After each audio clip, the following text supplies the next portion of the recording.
الحمد لله نحمده ونستعينه ونستغفره ونؤمن به ونتوكل عليه ونعوذ بالله من شرور أنفسنا ومن سيئات أعمالنا من يهده الله فلا مضل له ومن يضلله فلا هادي له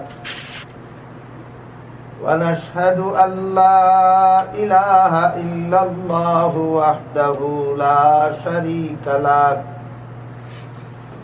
ونشهد أن سيدنا ونبينا ومولانا محمدا عبده ورسوله صلى الله تعالى عليه وعلى آله وأصحابه وبارك وسلم أما بعد فأعوذ بالله من الشيطان الرجيم بسم الله الرحمن الرحيم إن الصلاة تنهى عن الفحشاء والمنكر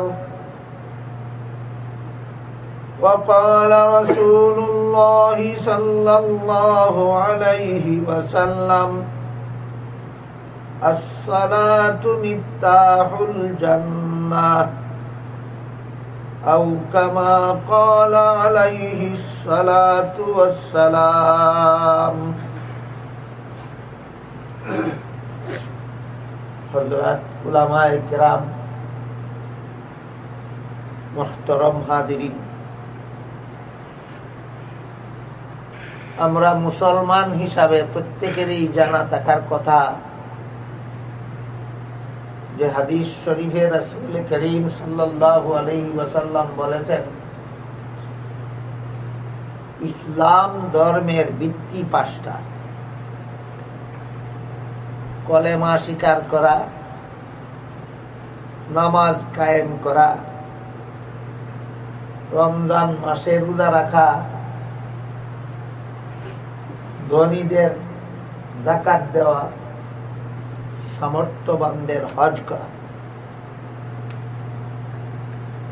এই পাঁচটা জিনিসকে আমরা সংক্ষেপে বলে থাকি কলেমা নামাজ রোজা হজ যাকাত এই পাঁচটা জিনিস ইসলাম ধর্মের ভিত্তি ফাউন্ডেশন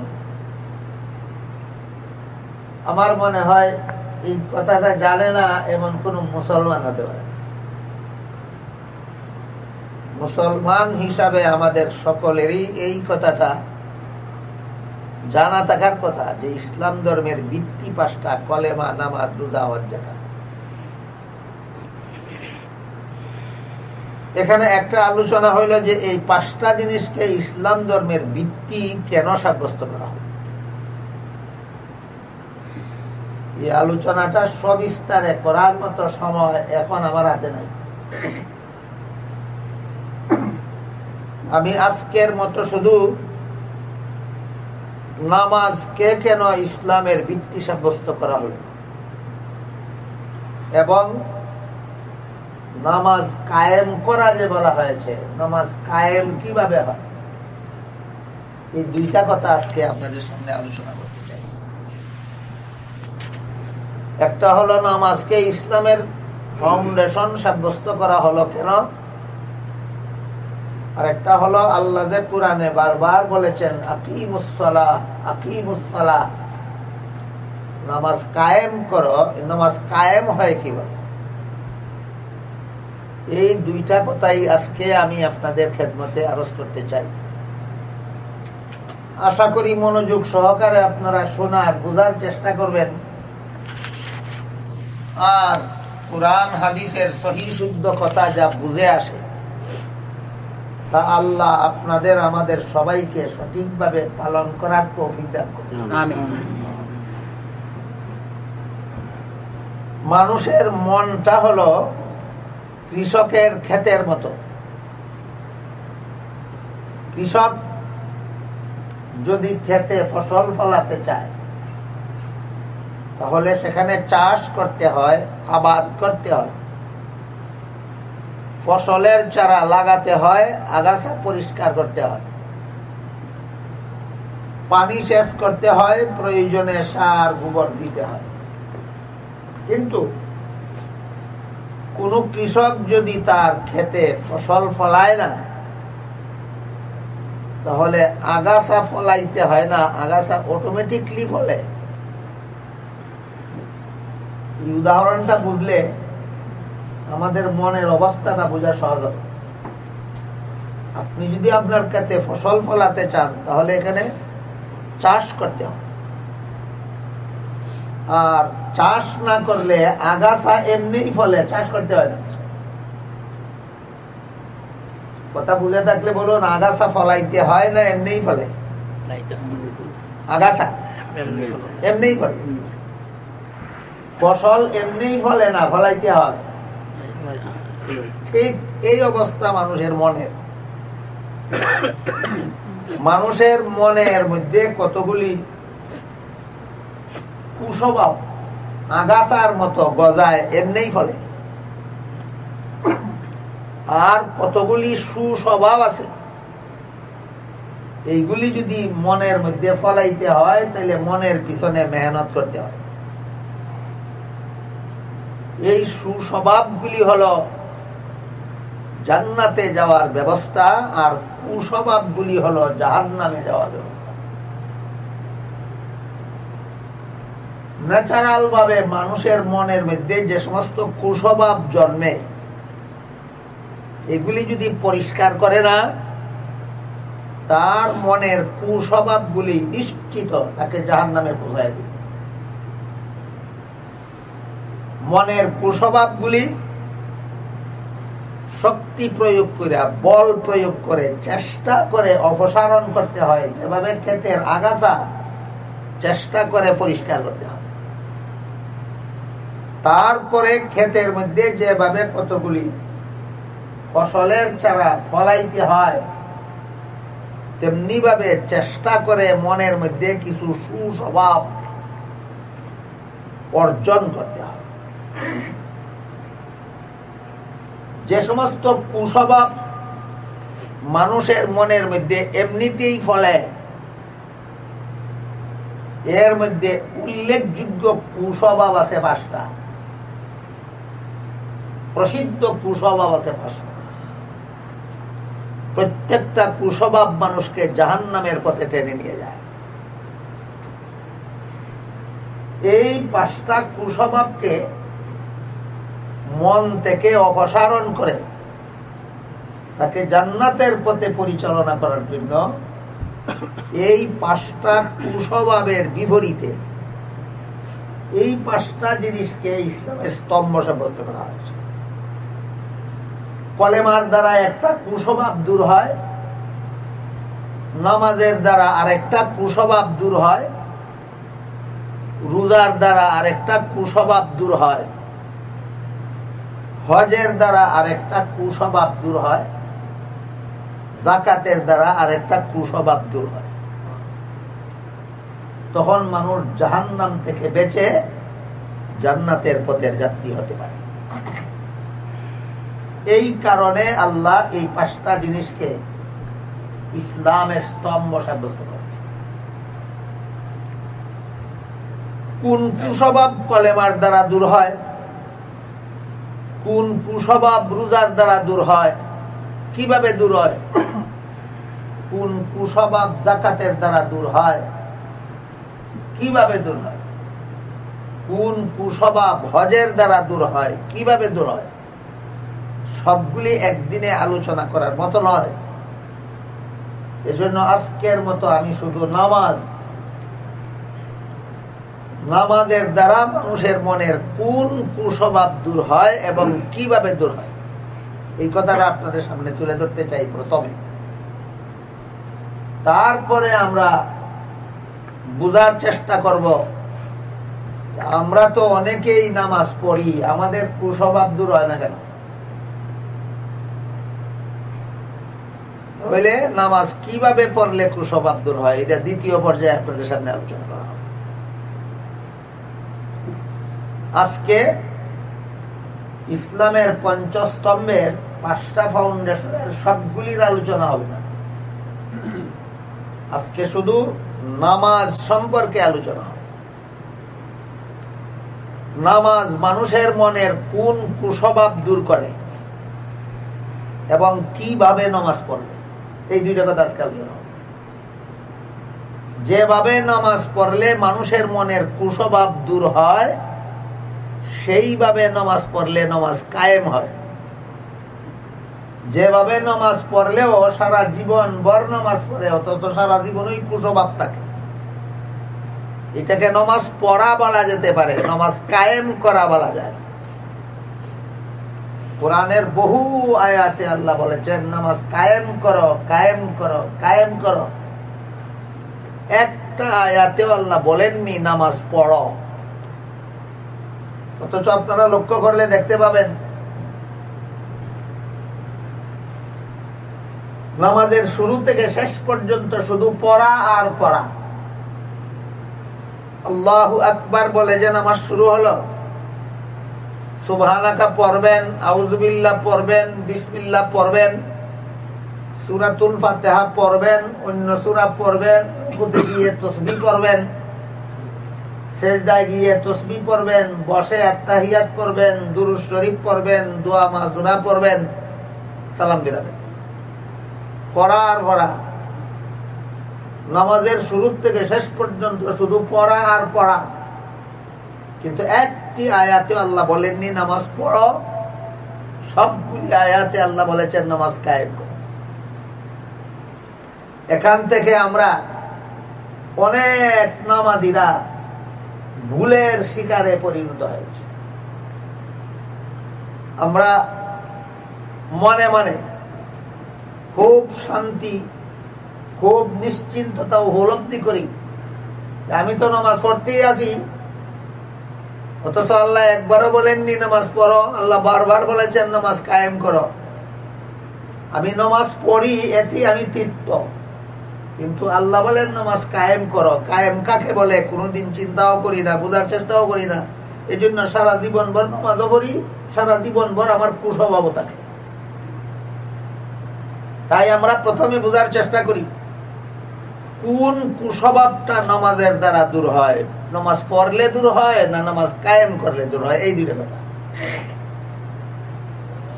মানুষের মনের মধ্যে যে সমস্ত কুস্বভাব স্বভাবগত ভাবেই, ন্যাচারাল ভাবেই জন্ম হয়, ফলাইতে হয় না, এমনি জন্ম।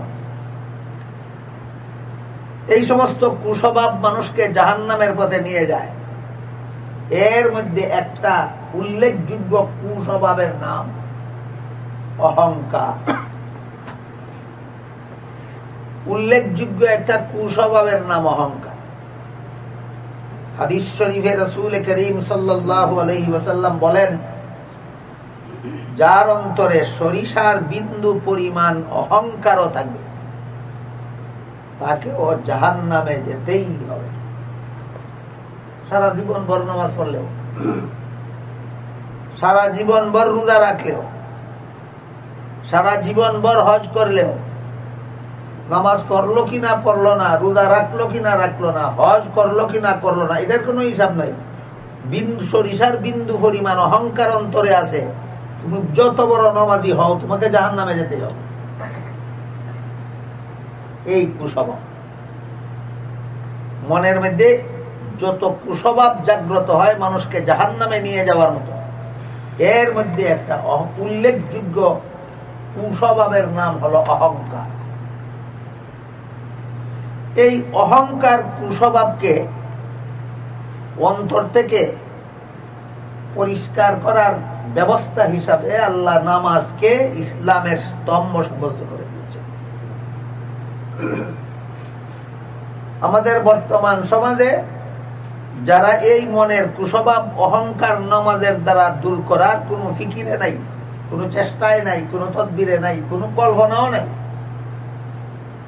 মনে মনে ভাবে আত্মতৃপ্তি ভোগ করে যে আমি তো সারা জীবন ভর নামাজ পড়তেই আছি, আমার মতো ভালো মানুষকে আছে, এরকম লোকেরা মনে করে যে আমার অন্তরে ও মুটেও অহংকার নেই।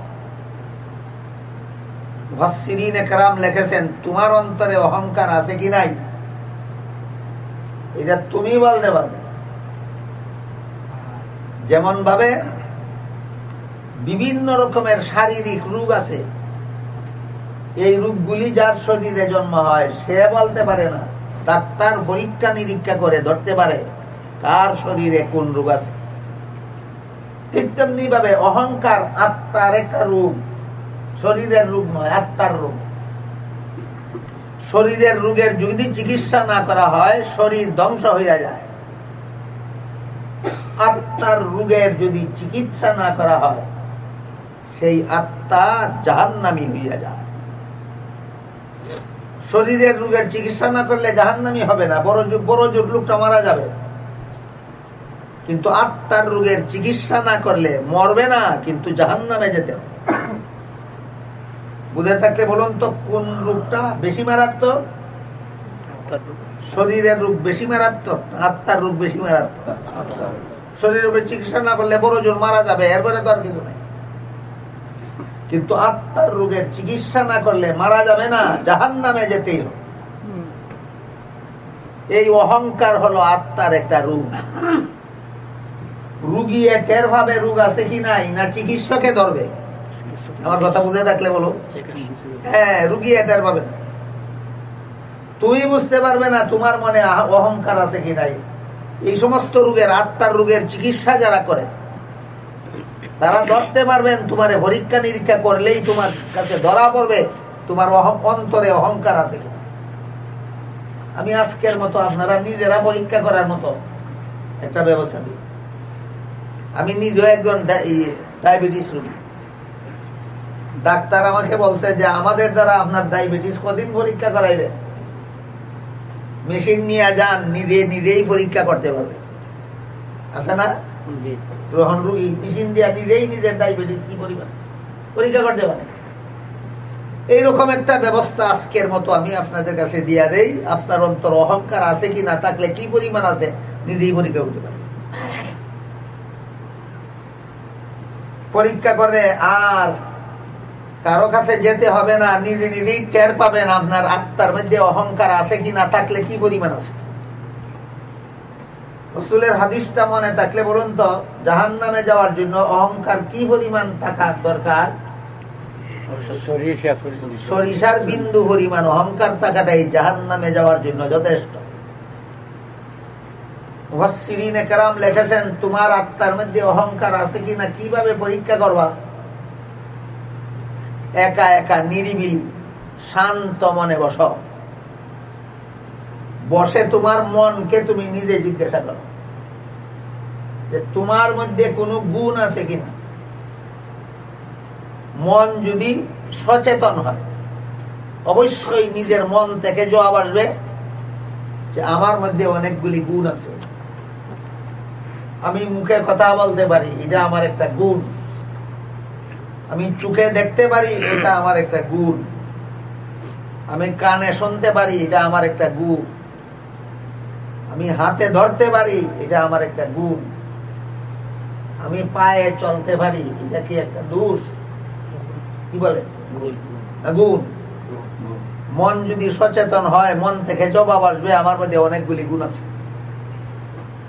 এবার তোমার মনকে 2 নম্বর প্রশ্ন করো, তোমার গুণগুলির জন্য তুমি প্রশংসা পাওয়ার যোগ্য কিনা। একটা নীতি বাক্য আছে, গুণ যার প্রশংসা তার। গুণ যার প্রশংসা তার। চোখে দেখতে পারি আমার গুণ, এর জন্য প্রশংসা আমার। মুখে কথা বলতে পারি, আমার গুণ, এর জন্য প্রশংসা আমার।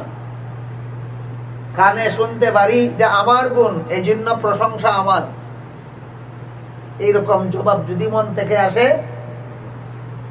তাহলে প্রমাণ হয়ে গেল, যন্ত্রে ধরা পড়ে গেল তোমার অন্তরে অহংকারের বীজ আছে। এইটা সরিষার বিন্দু পরিমাণ অহংকার। এইটা হইল সরিষার বিন্দু পরিমাণ অহংকার।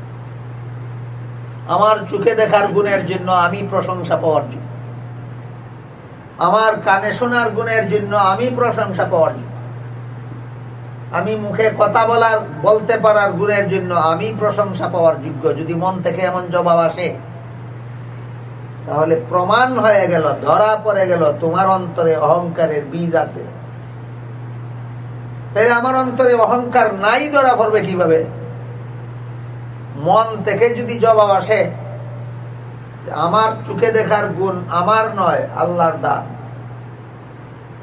আমার কানে শোনার গুণ আমার নয়, আল্লাহর দান, আমার মধ্যে যত গুণ দেখতে পারা যায় একটাও আমার নয়, সবগুলি আল্লাহর দান। কাজেই এই সমস্ত গুণের জন্য আমি প্রশংসা পাওয়ার যোগ্য নই, যিনি দান করেছেন তিনি প্রশংসা পাওয়ার যোগ্য। তখন প্রমাণ হবে তোমার অন্তরে অহংকারের বীজ নাই, অহংকারের বীজ নাই। আমরা বর্তমানে অনেক মুসল্লি নামাজি এমন আছি যে শুধু মনে মনে ভাবি না আমি জ্ঞানী, আমি গুণী, আমি বুদ্ধিমান, আমি শিক্ষিত, আমি পণ্ডিত, আমি দার্শনিক। শুধু মনে মনে ভাবি না, মুখে প্রকাশও করি। কেউ যদি মনে মনে ভাবে আমার গুণের জন্য আমি প্রশংসা পাওয়ার যোগ্য, এইটাকে তরিকতের ভাষায় বলা হয় উজব। আর নিজের গুণ যদি নিজের মুখে প্রকাশ করে তাহলে এইটাকে তরিকতের ভাষায় বলে কিবির। নিজের গুণকে যদি অপরের সাথে তুলনা করে, অমুকের এত বিদ্যা নাই, আমার যত বিদ্যা আছে, অমুকের এতটুকু এলেম কালাম নাই, আমার যতটুকু এলিম কালাম আছে, শুধু মুখে প্রকাশ করলো না, অপরের সাথে তুলনাও করলো, এটাকে তরিকতের ভাষায় বলে তাকাব্বুর। যার সাথে নিজের গুণের তুলনা করে, নিজেকে তার চেয়ে বড় প্রমাণ করার জন্য যদি তার সাথে অবিচার শুরু করে, এটাকে তরিকতের ভাষায় বলে ইস্তেকবার। আমাদের বর্তমান মুসলমান সমাজে তরিকতের চর্চা নাই বললেই চলে। এই কারণে তরিকতের ভাষাগুলি বুঝাতে গেলে আবার ভিন্ন দিকে যেতে হবে, মূল কথা থেকে অনেক দূরে চলে যেতে হবে। যাদের তরিকতের চর্চা করার অভ্যাস নাই, তারা সহজে বোঝার জন্য আমি বাংলায় বলি,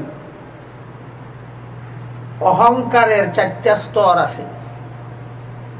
একটা হইল অহংকারের বীজ, আরেকটা হইল অহংকারের চারা, আরেকটা হলো অহংকারের ফসল, অহংকারের গাছ, আরেকটা হলো অহংকারের ফসল। অহংকারের বীজ, অহংকারের চারা, অহংকারের গাছ, অহংকারের ফসল। মনে মনে যদি ভাবে আমি গুণী, আমি জ্ঞানী, আমি বুদ্ধিমান, আমি যোগ্য, অহংকারের বীজ। মুখে যদি প্রকাশ করে নিজের যোগ্যতা, অহংকারের চারা। অপরের সাথে যদি নিজের যোগ্যতার তুলনা করে, এটা অহংকারের গাছ। আর অন্যকে নিজের চেয়ে অযোগ্য, নিজেকে অপরের চেয়ে যোগ্য প্রমাণ করার জন্য যদি তার সাথে অন্যায়, অবিচার, জুলুম, অত্যাচার শুরু করে, এগুলি হলো অহংকারের ফসল। বুঝে থাকলে বলুন তো, বর্তমান দুনিয়ার কোন মুসলমান কি অন্য কারো সাথে অন্যায় অবিচার করে, জুলুম অত্যাচার করে? না করে না? আমার কথা বুঝে থাকলে বলুন, এগুলি কিসের ফসল? অহংকারের ফসল। বিরাট বড় জুলুম অত্যাচার লাগবে না, বিন্দু মাত্র জুলুম। তুমি যদি তোমার অন্য ভাইয়ের সাথে বিন্দু মাত্র অবিচার করো, প্রমাণ হয়ে গেল তোমার অহংকারের গাছে ফসল ধরছে। বিন্দু মাত্র অবিচারের একটা উদাহরণ তাফসীরের কিতাবে লেখা আছে। বড় চমৎকার একটা উদাহরণ লিখেছেন তাফসীরের কিতাবে, যে তুমি একজন গাড়ির প্যাসেঞ্জার, ধরো এই গাড়ির মধ্যে 2 জন লোক বসার জন্য একটা সিট বানানো আছে, প্রতি 2 জন লোকের জন্য একটা সিট। সিটটা 3 হাত লম্বা। 3 হাত লম্বা সিটটা যদি 2 জন মানুষের জন্য হয়, তাহলে তোমার অংশে কত হাত? 1.5 হাত। এই সিটের মধ্যে যদি তুমি ঠ্যাং সরাইয়া ফরে দুইয়ার জায়গা দখল করো, তোমার ছিল 1.5 হাত, দখল করছো ফনে 2 হাত, অতিরিক্তটা কার দখল করছো? সাইডম্যানের। অতিরিক্তটা কার? সাইডম্যানের। এই ঠ্যাং সরানিটা কি সাইডম্যানের সাথে সুবিচার না অবিচার? অবিচার। তোমার অহংকারের গাছে ফসল ধরেছে। তোমার মধ্যে শুধু অহংকার আছে না, তোমার অহংকারের গাছও ফসল ধরছে। তুমি তোমার সাইডম্যানের সাথে অবিচার করেছ। একেবারে অতি সাধারণ একটা অহংকারের ফসলের উদাহরণ তাফসীরের কিতাব থেকেই আপনাদের সামনে তুলে ধরলাম। অনুরূপ ভাবে আরেকটা উদাহরণ দেখুন। আমরা যে নামাজের কাতারে দাঁড়াই, হাদিস শরীফে নামাজের জমাতের নামাজে কাতার সোজা করার জন্য খুব গুরুত্ব দেওয়া হয়েছে। এই জন্য সাহাবায়ে কেরাম বলেন, আল্লাহ রাসূল এত বেশি গুরুত্ব দিতেন আমাদেরকে নামাজের কাতার সোজা করার জন্য, যে আমরা সমস্ত মুসল্লিরা যার যার কাঁধে কাঁধে মিলাইয়া, পায়ে পায়ে মিলাইয়া কাতার সোজা করতাম। কাঁধে কাঁধে মিলাইয়া, পায়ে পায়ে মিলাইয়া কাতার সোজা করতাম। কাঁধে কাঁধে মিলে যদি কাতার সোজা করতে যান, এটা হলো আপনার ডান কাঁধ, এটা হলো আপনার বাম কাঁধ। ডান কাঁধ থেকে বাম কাঁধ পর্যন্ত যত ইঞ্চি দূরত্ব আছে, নামাজের কাতারে আপনার বডিটা রাখার জন্য তত ইঞ্চি জায়গার দরকার। এখানে আমার কথা বুঝেন কিনা? আপনার ডান কাঁধ থেকে বাম কাঁধ পর্যন্ত যদি 20 ইঞ্চি হয়, এই কাতারে আপনার জায়গা কত ইঞ্চি? 20 ইঞ্চি। ডান কাঁধ থেকে বাম কাঁধ পর্যন্ত আপনার দূরত্ব যদি 22 ইঞ্চি হয়, নামাজের কাতারে আপনার জায়গা কতটুকু? 22 ইঞ্চি। এই 22 ইঞ্চির ভিতরে আপনার কাঁধ আছে, 22 ইঞ্চির ভিতরে আপনার বুক আছে, 22 ইঞ্চির ভিতরে আপনার কোমর আছে, 22 ইঞ্চির ভিতরে আপনার 2টা রান আছে, 22 ইঞ্চির ভিতরে 2টা হাঁটু আছে, 22 ইঞ্চির ভিতরে 2টা পায়ের পাতা আছে। আপনার 2 কাঁধে যে পরিমাণ দূরত্ব, এই দূরত্বের ভিতরে আপনার বডিটা এই কাতারে থাকতে হবে। আপনি যদি 2 ট্যাং সরাইয়া 25 ইঞ্চি দখল করেন, 3 ইঞ্চি কার? আপনার বডি কি পরিমাণ জায়গা দখল করে? 22 ইঞ্চি। ট্যাং সরাইলেন যে 25 ইঞ্চি পর্যন্ত, 3 ইঞ্চি কার নিলেন? অহংকারের গাছে ফসল ধরেছে। কথা বুঝলেন কিনা দেখুন। যেই ব্যক্তি নামাজের ভিতরে সাইডম্যানের জায়গা জবরদখল করতে পারে, এই ব্যক্তি সমাজে গিয়া আর কার সম্পত্তি জবরদখল না করবে? নামাজে দাঁড়াইয়া যে ব্যক্তি সাইডম্যানের জায়গা জুড়ে দখল করতে পারে, এই লোকটা সমাজে গিয়া আর কার সম্পত্তি জুড়ে দখল না করবে? এই সবগুলি অহংকারের ফসল।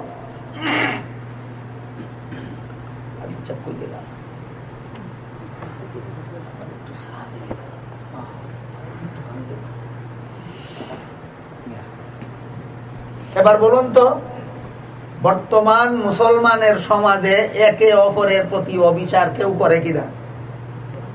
করে? আমার কথা বুঝে থাকলে বলুন, এগুলি কিসের ফসল?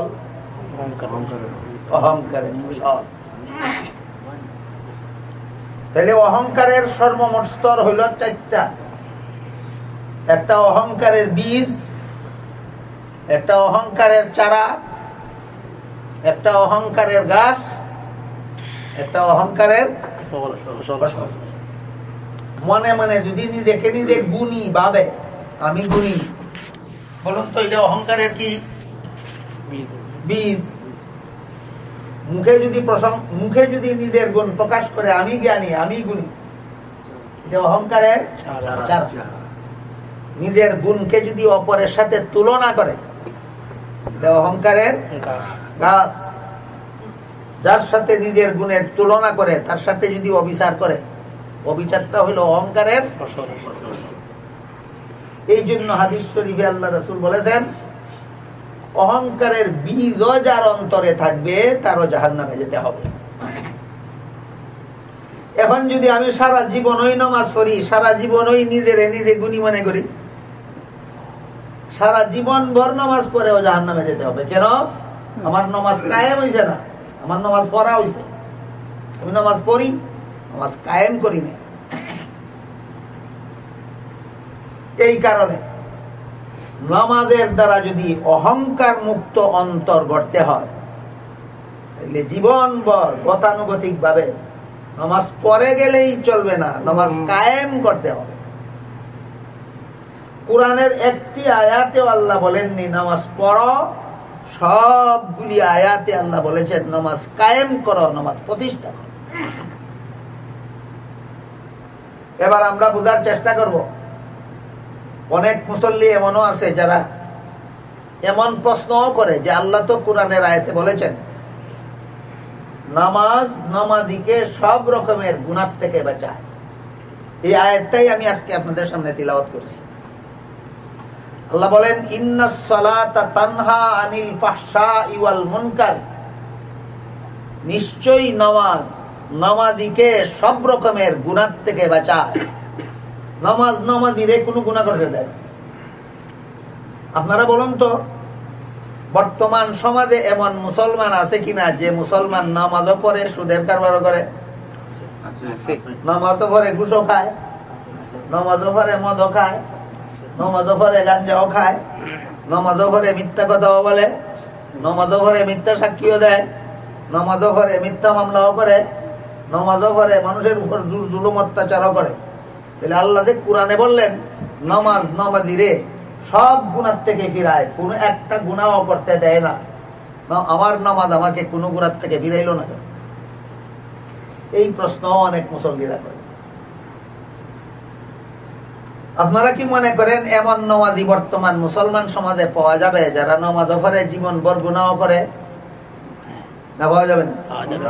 আল্লাহ কি বলছেন কোরআনে? নামাজ নামাজিরে গুনাহ করতে দেয় না, নামাজ নামাজিরে গুনাহ করতে দেয় না। আল্লাহ বললেন দেয় না, আমার নামাজ দেয় কিভাবে? বোঝা গেল নামাজ আমার কায়েম হইছে না, নামাজ পড়তেছি, আমি নামাজ পড়তেছি, নামাজ আমার কায়েম হইছে না, এই জন্য আমার নামাজ আমার গুনাহ থেকে ফিরাইতে পারে। আমার কথা বুঝে থাকতে বলুন, নামাজ পড়লেই নামাজ গুনাহ থেকে ফিরায় না, নামাজ কায়েম করলে গুনাহ থেকে ফিরায়? তাইলে যদি কেউ নিজের মনের সাথে জমা খরচ মিলাইয়া টের পায় যে আমি জীবনভর নামাজও পড়তেছি, জীবনভর গুনাহও করতেছি, তাহলে বুঝতে হবে আমি নামাজ পড়তেছি, আমি নামাজ কায়েম করতেছি না। এই নামাজ এত পাওয়ারলেস নামাজ, আমার নামাজ আমাকে একটা গুনাহ থেকেও ফিরাইতে পারবে। যাদের নামাজ তাদেরকে সব রকমের গুনাহ থেকে ফিরাইয়া রাখতে পারে, তাদের নামাজ হইল পাওয়ারফুল নামাজ। ওই নামাজ ইসলাম ধর্মের ফাউন্ডেশন। কোন নামাজ ইসলাম ধর্মের ফাউন্ডেশন? যে নামাজে আমার গুনাহ থেকে ফিরাইতে পারে না। পাওয়ারলেস নামাজ ইসলামের ফাউন্ডেশন না পাওয়ারফুল নামাজ ইসলামের ফাউন্ডেশন? নামাজ পাওয়ারলেস কেমনে হয়, পাওয়ারফুল কেমনে হয়? আমার নামাজ যদি আমার গুনাহ থেকে ফিরাইতে পারে না, এটা পাওয়ারলেস নামাজ।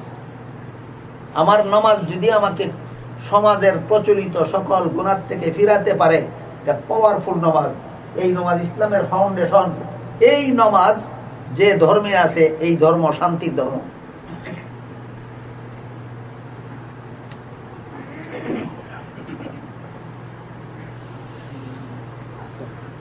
আমি আশা করি এতক্ষণে আপনারা বুঝতে পেরেছেন যে নামাজকে ইসলামের একটা স্তম্ভ সাব্যস্ত করা হইল কেন? এই অহংকার নামের আগাছা মন থেকে পরিষ্কার করার জন্য। মনের মধ্যে অহংকার নামের একটা আগাছা যে গোছায়, এই আগাছা মানুষকে জাহান্নামে নিয়ে যায়। এই অহংকার নামের আগাছার থেকে মানুষের মনকে পবিত্র করার জন্য নামাজকে ইসলামের স্তম্ভ সাব্যস্ত করা হয়েছে। বাকি রইল আমি নামাজ পড়ি, আমাকে অহংকার থেকে আমার নামাজে বাঁচায় না কেন?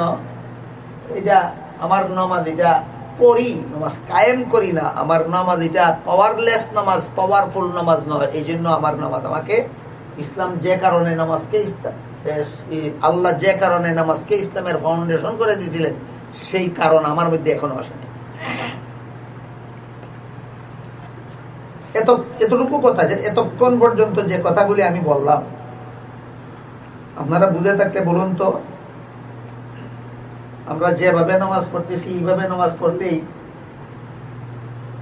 ইসলামের ফাউন্ডেশন হবে? এই জিনিসটা না বোঝার কারণে অনেক মুসলমান, ও মুসলমানরা তো বলেই মুসলমানদেরকে, অনেক মুসলমান নিজেরাও বলে ইসলাম শান্তির ধর্ম। ইসলাম তো শান্তির ধর্মই।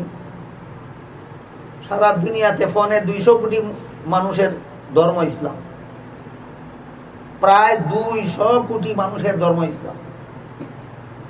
সবগুলি ইসলামওয়ালারা অশান্তির সাগরে হাবুডুবু খাচ্ছে। বর্তমান দুনিয়াতে 200 কোটি মুসলমান ইসলাম ধর্মের অনুসারী, এদের সবাই অশান্তির সাগরে হাবুডুবু খাচ্ছে। ইসলাম যদি শান্তির ধর্ম হইল, ইসলাম ধর্মওয়ালা অশান্তির সাগরে হাবুডুবু খায় কেন? ইসলাম কিভাবে শান্তির ধর্ম হয়, কিভাবে নামাজ ইসলামের ফাউন্ডেশন হয়, এই চিন্তায়, এই ফিকিরে, সেই কল্পনাতেও মুসলমানেরা।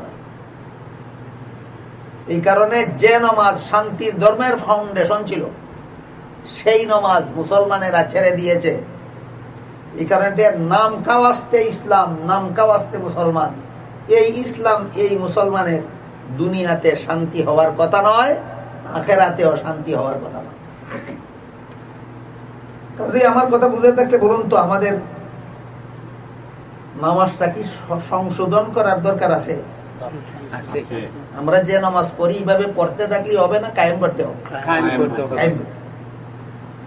তাহলে নামাজ কিভাবে কায়েম করা যায়?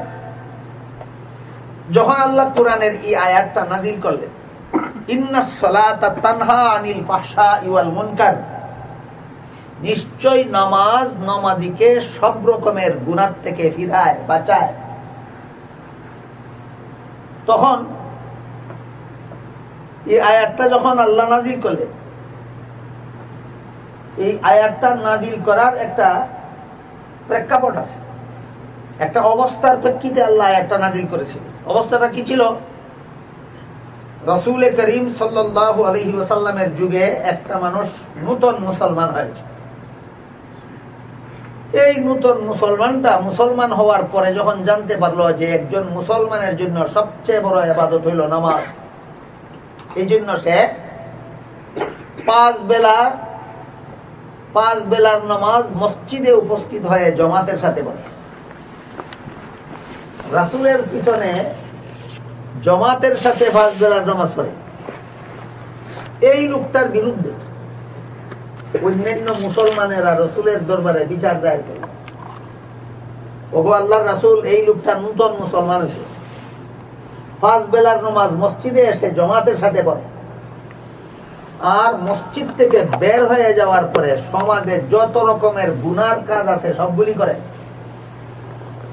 মসজিদে এসে জামাতে নামাজ পড়ে, বাইরে গিয়া সুদ খায়। মসজিদে এসে জামাতে নামাজ পড়ে, বাইরে গিয়া ঘুষ খায়। মসজিদে এসে জামাতে নামাজ পড়ে, বাইরে গিয়া মদ খায়। মসজিদে এসে জামাতে নামাজ পড়ে, বাইরে গিয়া গাঁজা খায়। মসজিদে এসে জামাতে নামাজ পড়ে, বাইরে গিয়া চুরি করে, বাইরে গিয়া জিনা করে, বাইরে গিয়া বদমাশি করে। তার বিরুদ্ধে বিচার। তখন আল্লাহর রাসূল সাল্লাল্লাহু আলাইহি ওয়াসাল্লাম যারা বিচার দায়ের করেছিল তাদেরকে বললেন, লোকটা নতুন মুসলমান হয়েছে, তার নামাজ পড়ে ঠিক, কিন্তু নামাজটা এখনো ঠিক করতে পারে নাই, নামাজ সংশোধন করতে পারে। নামাজ সংশোধন করার জন্য কিছু অনুশীলন লাগে, কিছু প্র্যাকটিস লাগে। নামাজ প্র্যাকটিস ছাড়া নামাজ সংশোধন হয় না। আমি জানি না কতক্ষণ সময় আমার হাতে আছে, নামাজ কোন প্র্যাকটিসের দ্বারা নামাজ সংশোধন হয় সেই আলোচনা পর্যন্ত যাইতে পারবো কিনা, এবং নামাজ সংশোধনের প্র্যাকটিসটাও আপনাদেরকে বলে দিতে পারবো কিনা আল্লাহ ভালো জানেন। মনে মনে দোয়া করুন, অন্তত এতটুকু কথা যেন আজকে আপনাদেরকে আমি বলতে পারি। আপাতত স্মরণ রাখুন, প্র্যাকটিস ছাড়া দুনিয়াতে কোনো কাজ সংশোধন হয়, কোনো কাজই না। টেইলারির প্র্যাকটিস না করে কি একটা মানুষ টেইলার হইতে পারে? বাবুরচিগিরি প্র্যাকটিস না করে একটা মানুষ বাবুরচি হইতে পারে না। কৃষিকাজের প্র্যাকটিস না করে একজন কৃষক হইতে পারে না, ব্যবসায়ের প্র্যাকটিস না করে একটা মানুষ ব্যবসায়ী হইতে পারে না, লেখাপড়ার প্র্যাকটিস না করে একটা মানুষ শিক্ষিত হইতে পারে না। মুসলমানেরা কিভাবে বুঝলো প্র্যাকটিস না করলেই নামাজ সংশোধন হইতে পারে? কত বড় মারাত্মক ভুলের মধ্যে আমরা আছি চিন্তা করে। সব মুসলমান মনে মনে বুঝে বাবুর্চি হইতে গেলে আমার বাবুর্চিগিরির প্র্যাকটিস লাগবে, টেইলার হইতে গেলে আমার টেইলারির প্র্যাকটিস লাগবে, কৃষক হতে গেলে আমার কৃষিকাজের প্র্যাকটিস লাগবে, শিক্ষিত হইতে গেলে আমার শিক্ষার অনুশীলন করতে হবে। কিন্তু নমাজি হইতে গেলে আমার নমাজেরও প্র্যাকটিস লাগবে, এটা মনে দরকার মনে করে। সংসারের সকল কাজ প্র্যাকটিস ছাড়া হয় না। নামাজটা কিভাবে প্র্যাকটিস ছাড়া হয়? এই প্র্যাকটিস ছাড়া নমাজি হওয়ার কারণে আমরা আমাদের নামাজ ইসলামের আসল ফাউন্ডেশন হতে পারে না। আমাদের নামাজ দুনিয়াতে আখিরাতে শান্তির জীবন গড়তে পারে না। রাসূল বললেন, লোকটার নামাজটা ঠিক করতে দাও। এবং নামাজ ঠিক করতে যে প্র্যাকটিস লাগে, এই প্র্যাকটিসের জন্য কিছুদিন সময়ের দরকার। যতদিন প্র্যাকটিস করলে নামাজটা ঠিক হয়ে যায়, তারে ততদিনের জন্য সুযোগ দাও। যেদিন তার নামাজ ঠিক হয়ে যাবে, সেদিন তার নামাজেই তাকে সব রকমের গুনাহ থেকে দিলাম। রাসূলের এই কথার পর কিছুদিন পরে দেখা গেল, ওই যে নতুন মুসলমান লোকটা মসজিদে এসে জামাতে নামাজ পড়তো আর বাইরে গিয়া সব রকমের গুনাহ করত, কোন রকমের শাসন করার দরকার পড়েনি, কোনো শাস্তি দেওয়ার দরকার পড়েনি, এমনকি তাকে ধমক দেওয়ারও দরকার পড়েনি। নিজের থেকেই সে সবগুলি গুনাহ ছেড়ে দিল। তখন আল্লাহ আয়াত নাযিল করে বলেন, ইন্নাস সালাতা তানহা আনিল ফাহশাই ওয়াল মুনকার, নিশ্চয়ই নামাজ নামাজীকে সব রকমের গুনাহ থেকে বাঁচায়। কোন নামাজ? ইচ্ছা মতো নামাজ না সংশোধিত নামাজ? নামাজ সংশোধন করার দরকার। এবার আমরা বোঝার চেষ্টা করব নামাজ কিভাবে সংশোধন হয়, কিভাবে নামাজ পড়লে নামাজ কায়েম। মানুষ একটা জ্যান্ত মানুষের যেমন দুইটা দিক আছে, একটা তার বডি আর একটা তার আত্মা, ঠিক তেমনি ভাবে নামাজেরও দুইটা দিক আছে, একটা তার বডি আর একটা নামাজের আত্মা। একটা হইল নামাজের বডি শরীর, আর একটা হইল নামাজের রূহ, নামাজের আত্মা। আমরা যারা নামাজ পড়ি, আমাদের কাছে নামাজের বডি আছে, নামাজের শরীর আছে, কিন্তু আমাকে আমার নামাজ গুনাহ থেকে বাঁচাইতে পারে না। এর মানে হলো আমার নামাজের রূহ নাই, আমার নামাজের আত্মা নাই, আমার নামাজের প্রাণ নাই, প্রাণহীন নামাজ পড়ি। নামাজের বডি কোনটা, নামাজের আত্মা কোনটা? নামাজের বডি হইল নামাজের মধ্যে কতগুলি কাজ আছে ফরজ, কতগুলি কাজ আছে ওয়াজিব, কতগুলি কাজ আছে সুন্নত।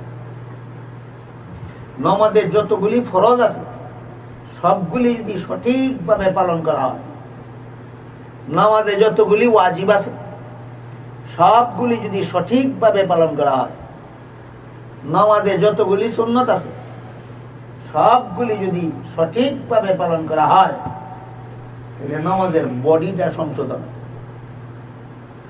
আমার কথা বুঝে থাকলে বলুন তো, নামাজের বডি, নামাজের ফরজ ওয়াজিব সুন্নত গুলি ঠিকভাবে পালন করলে নামাজের কি সংশোধন হয়? নামাজের বডি সংশোধন। আপনারা যাচাই করে দেখুন তো, আমরা যারা নামাজ পড়ি, আমাদের কতজনের নামাজের বডি সংশোধন আছে? খবরই নাই। নামাজে কিভাবে দাঁড়ানির তরিকা নবী শিক্ষা দিছে, কিভাবে নামাজে হাত তোলার নিয়ম নবী শিক্ষা দিছে, কিভাবে হাত বাঁধার নিয়ম নবী শিক্ষা দিছেন, কিভাবে সূরা কিরাত পড়ার নিয়ম শিক্ষা দিছেন, কিভাবে রুকু সিজদা করার নিয়ম শিক্ষা দিছেন, কিভাবে বসার নিয়ম শিক্ষা দিছেন, কিভাবে আত্তাহিয়াত দুরূদ শরীফ পড়ার নিয়ম শিক্ষা দিছেন, কিভাবে সালাম ফিরাবার নিয়ম শিক্ষা দিছেন। আমরা যারা যারা নামাজ পড়ি, নিজেদের মধ্যে নিজেরা যাচাই করে দেখি। যাচাই করার সুবিধার জন্য আমি কয়েকটা উদাহরণ পেশ করি। প্রথম হলো নামাজে দাঁড়ানো। কোন দিকে দাঁড়াবেন? কেবলামুখী। কেবলামুখী হওয়া ফরজ। আর দাঁড়ানোর মধ্যে যে সিস্টেম আছে, সিস্টেমটা হইল সুন্নত। দাঁড়ানোর সিস্টেম কি? দুই পায়ের আঙ্গুলগুলি সোজা কিবলার দিকে থাকবে। দুই ভাইয়ের আঙ্গুলগুলি কোন দিকে থাকবে? সোজা কিবলার দিকে। দুই ভাইয়ের আঙ্গুলগুলি সোজা কিবলার দিকে থাকলে দুই পায়ের বৃদ্ধাঙ্গুলির মধ্যে যে পরিমাণ ফাঁক থাকে, দুই পায়ের গোড়ালির মধ্যে, দুই পায়ের মুড়ার মধ্যে ঠিক সেই পরিমাণ ফাঁক থাকে। কতজন মুসল্লি দুইটা পায়ের আগে পিছে সমান ফাঁক রেখে দাঁড়ায়, আর কতজন মুসল্লি এই কোনাকুনি ঘুরে দাঁড়ায়? কতজন? অন্যজনেরটা যাচাই না করে আজকের থেকে নিজের যাচাই করি। নমাজে দাঁড়াইয়া আল্লাহু আকবার বলবার আগে আমার দুইটা পায়ের দিকে চাইয়া দেখি আমার পাগুলি নবী যেভাবে দাঁড়ানি শিক্ষা দিচ্ছেন সেইভাবে দাঁড়াইলাম, না আমার যেভাবে মনে চায় সেভাবে দাঁড়াইলাম। আমরা তো মন করা নমাজই করি, মন করা নমাজ। নমাজে দাঁড়াইলই মন করা, আর বাকিটা কি করবে? এখন তো তকবীরে তাহরিমা বাকি রইল। আমার কথা বুঝে থাকলে বলুন তো, বর্তমান সমাজের নমাজি মুসল্লিরা নমাজে কি নবীর তরিকা মতে দাঁড়ায় না মন গড়া মতে দাঁড়ায়? মন গড়া। তোমার নমাজের বডি তো ঠিক না, তোমার নমাজের আত্মা আসবে কোত্থেকে? এই নমাজ তোমার সুদ ঘুষ মদ গাঞ্জার থেকে ফিরাবে কিভাবে? যে ব্যক্তি নিজের পাউডারে কেবলার দিকে ফিরাইতে পারে না, এই ব্যক্তি নিজের আমলকে সুদ থেকে ফিরাইবে কিভাবে?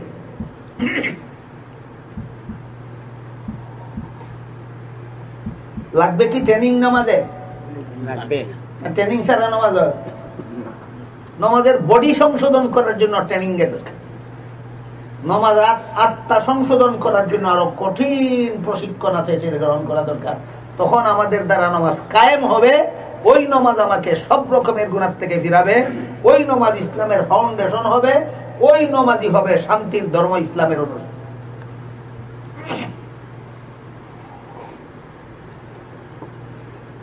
আজকের থেকে আমরা অন্যকে ভুল ধরতে না যাই, নিজের ভুলটা সংশোধন করার চেষ্টা করি। নামাজের দাঁড়াইয়াই তাকবীরে তাহরিমা বলার আগেই নিজের দুইটা পায়ের দিকে চাইয়া দেখি, আমার দুইটা পা সুজা কিবলার দিকে হইল না কোনাকুনি হইয়া রইল। যদি সুজা কিবলার দিকে হইয়া রাখে, আমার দাঁড়ানোটা সংশোধন। যদি দুই ভাগ কোনাকুনি থাকে, আমি মন গড়া ভাবে নামাজে দাঁড়াইলাম। যে দাঁড়াইলই মন গড়া, বাকি কাজগুলি করবে কিভাবে? নামাজ দাঁড়াইলই মন গড়া। এখনো তাকবীরে তাহরিমা কইছে না, এখনো নামাজ শুরুই করছে না, এখান থেকেই মন গড়া আরম্ভ হয়েছে।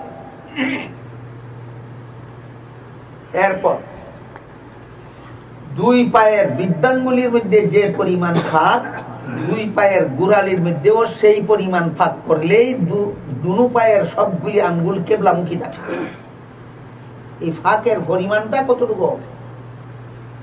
এটা মানুষের বডির বেশ কমে, ফাঁকের পরিমাণ বেশ কম। মানুষটা যদি হালকা পাতলা হয়, ফাঁকের পরিমাণ কম। মানুষটা যদি মোটা তাজা হয়, ফাঁকের পরিমাণ বেশি হোক।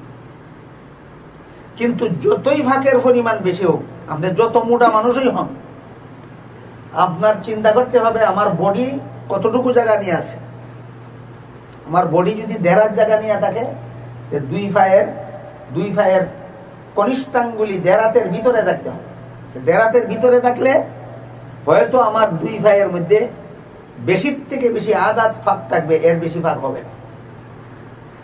আর যদি মোটা মানুষ হয়, তাহলে দুই পায়ের মধ্যে বেশি কমসে কম 4 আঙ্গুল ফাঁক থাকবে, এর চেয়ে কম ফাঁক থাকতে পারে। চিকন মানুষ, হালকা মানুষ, বডি হালকা হোক মোটা হোক, হালকার একটা শেষ সীমানা আছে, মোটার একটা শেষ সীমানা আছে। দুটোটা মিলে দুই পায়ের মধ্যে ফাঁক থাকবে কমপক্ষে 4 আঙ্গুল, বেশির থেকে বেশি আদাত। 4 আঙ্গুল থেকে কম যদি ফাঁক থাকে, তাহলে আমি পুরুষের মতো নামাজে দাঁড়াইলাম না, আমি মেয়ে লোকের মতো নামাজে দাঁড়াইলাম। আর আদাত থেকে বেশি ফাঁক যদি থাকে, তাহলে আমি নবীর তরিকা মতে নামাজে দাঁড়াইলাম না, আমি মন করা মতে নামাজে দাঁড়াইলাম। কথা বুঝে থাকলে বলুন, পুরুষ যেভাবে নামাজে দাঁড়াইবে, মেয়ে লোকেরাও সেইভাবেই দাঁড়াইবে না? বেশ কম আছে। হাদিস শরীফে রাসূল করিম সাল্লাল্লাহু আলাইহি ওয়াসাল্লাম বলেন, পুরুষের নামাজের পদ্ধতি আর নারীদের নামাজের পদ্ধতি এক নয়। পুরুষ একভাবে রুকু করবে, নারী আরেকভাবে রুকু করবে। পুরুষ একভাবে সেজদা করবে, নারী আরেকভাবে সেজদা করবে। এর একটা উদাহরণ বলি আপনাদেরকে। পুরুষ যখন সেজদা করবে তখন তার হাতের দুই অংশ, কনুইয়ের উপরের অংশ, কনুইয়ের নিচের অংশ। কনুইয়ের উপরের অংশ বাহুর সাথে লাগবে না, ফাঁক থাকবে।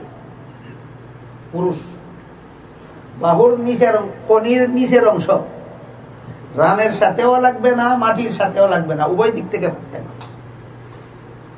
এর সম্পূর্ণ বিপরীতে মেয়ে লোক যখন নামাজে সেজদা করবে, কনুইয়ের উপর অংশ বুকের সাথে লেগে থাকবে, কনুইয়ের নিচের অংশ রানের সাথে লেগে থাকবে, মাটির সাথে লেগে থাকবে।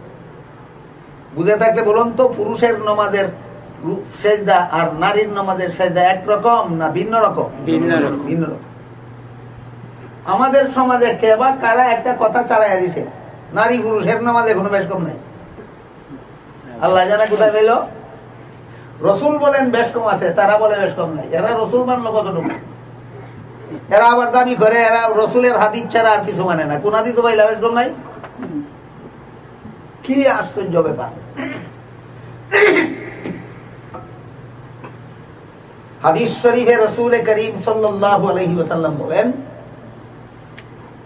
খায়রু মাসাজিদিন নিসাই কারু বুয়ুতিহিন্না, নারীদের শ্রেষ্ঠ মসজিদ তাদের ঘরের কোণা।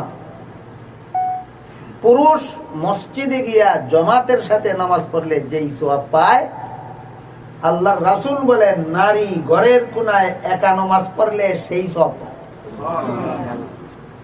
পুরুষ অকারণে ঘরে একা একা নামাজ পড়লে নামাজ আদায় হয়ে যায়, কিন্তু সওয়াব নষ্ট হয়ে যায়।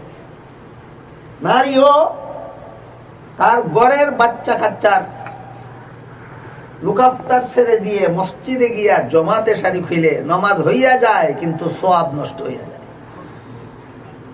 তারপরও নারী পুরুষের নামাজ বেশ কম নেই। কি বলে? পুরুষ যদি ঘরে একা একা নামাজ পড়ে অকারণে, ইচ্ছা করলে মসজিদে আসতে পারে, তবুও মসজিদে আসে না। একা একা যদি ঘরে নামাজ পড়ে ফেলে, তাইলে নামাজ হয় না, না হইয়া যায়, কিন্তু সওয়াব নষ্ট। এর সম্পূর্ণ বিপরীত ছিল মেয়ে লোক। মেয়ে লোক যদি অকারণে মসজিদের জমাতে শরীক, অকারণে কেন বলছি, একদিন মসজিদে ওয়াজ শুনতে আসলো মেয়ে লোক, ওয়াজের মধ্যে নামাজের জমাত খারাপ হয়ে গেল। এখন যদি ঘরে যায় নামাজ পড়তে, এতে আবার এসে ওয়াজ পাইবে না। তাইলে অকারণে জমাতে শরীক হইল না কারণবশত? কারণবশত। নারী যদি পুরুষ যদি অকারণে ঘরে একা নামাজ পড়ে, তার নামাজের সওয়াব নষ্ট। পুরুষ নারী যদি অকারণে মসজিদের জমাতে শরীক হয়, তার নামাজের সওয়াব নষ্ট। কারণ নবীর তরিকা, নবী বলেন খায়রু মাসাজিদিন নিসাই কারু বুয়ুতিহিন্না, নারীদের শ্রেষ্ঠ মসজিদ তাদের ঘরের কোণা। আরো আশ্চর্যের ব্যাপার, একটা মেয়ে লোক নিজে রাসূলের কাছে প্রশ্ন করল, ও আল্লাহর রাসূল, আপনি যখন মদিনা শরীফের মসজিদে নামাজের ইমামতি করেন, আমার মনে চায় আপনার ইমামতিতে এই নামাজের জমাতে শরীক হইয়া এই 50,000 রাকাতের সওয়াব অর্জন করেন। মদিনা শরীফের মসজিদের জমাতে শরীক হইলে এক রাকাতে 50,000 রাকাতের সমান সওয়াব পাওয়া যায়।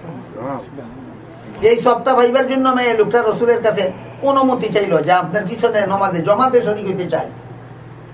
রাসূল বলেন, তোমার জন্য জমাতে শরীক হওয়ার অনুমতি নাই, এই সবটাই তুমি ঘরে একা একা পড়লে পাবে। রাসূলের হাদিস কি বলে আর আমরা কি বলি? সমস্যা হলো বর্তমান সমাজে কিছু মানুষ এমন পাওয়া যায় যারা নিয়মতান্ত্রিক ভাবে কোন উস্তাদের কাছে কোরআন হাদিস শিখে না। লাইব্রেরি থেকে চটি বই কিনিয়া, এই চটি বই বুঝেন, ছোট ছোট ছোট ছোট কয়েক পাতার এক একটা বই, কয়েক পাতার এক একটা বই লাইব্রেরিতে কিনিয়া, এদের মধ্যে কয়েকটা আয়াতের ট্রান্সলেশন লেখা আছে, কয়েকটা হাদিসের অনুবাদ লেখা আছে। ফইরিয়া কয় আমি কোরআন মতে নামাজ পড়ি, আমি হাদিস মতে নামাজ পড়ি, আমি কিচ্ছু মানি না, শুধু কোরআন হাদিস মানি। আচ্ছা, আমি আপনাদের জিজ্ঞাসা করি, লাইব্রেরি থেকে কিনে একটা চিকিৎসার বই পড়িয়া আমি যদি রুগী অপারেশন করি, কোনো মেডিকেল কলেজে ভর্তি হইয়া নিয়মিত কোনো প্রফেসরের কাছে যদি এই চিকিৎসাবিদ্যার প্রশিক্ষণ গ্রহণ করি না, লাইব্রেরি থেকে কিনে যদি ডাক্তারি বই ফিরে রুগী অপারেশন করি, রুগীর দশাটা কি হবে? তাইলে তুমি কি মেডিকেল কলেজের বইয়ের থেকে কোরআন হাদিসকে আরো সুদা মনে করছো? লাইব্রেরির থেকে কিনে নিজে নিজে হইলেই তুমি একজন পণ্ডিত হয়ে গেছো?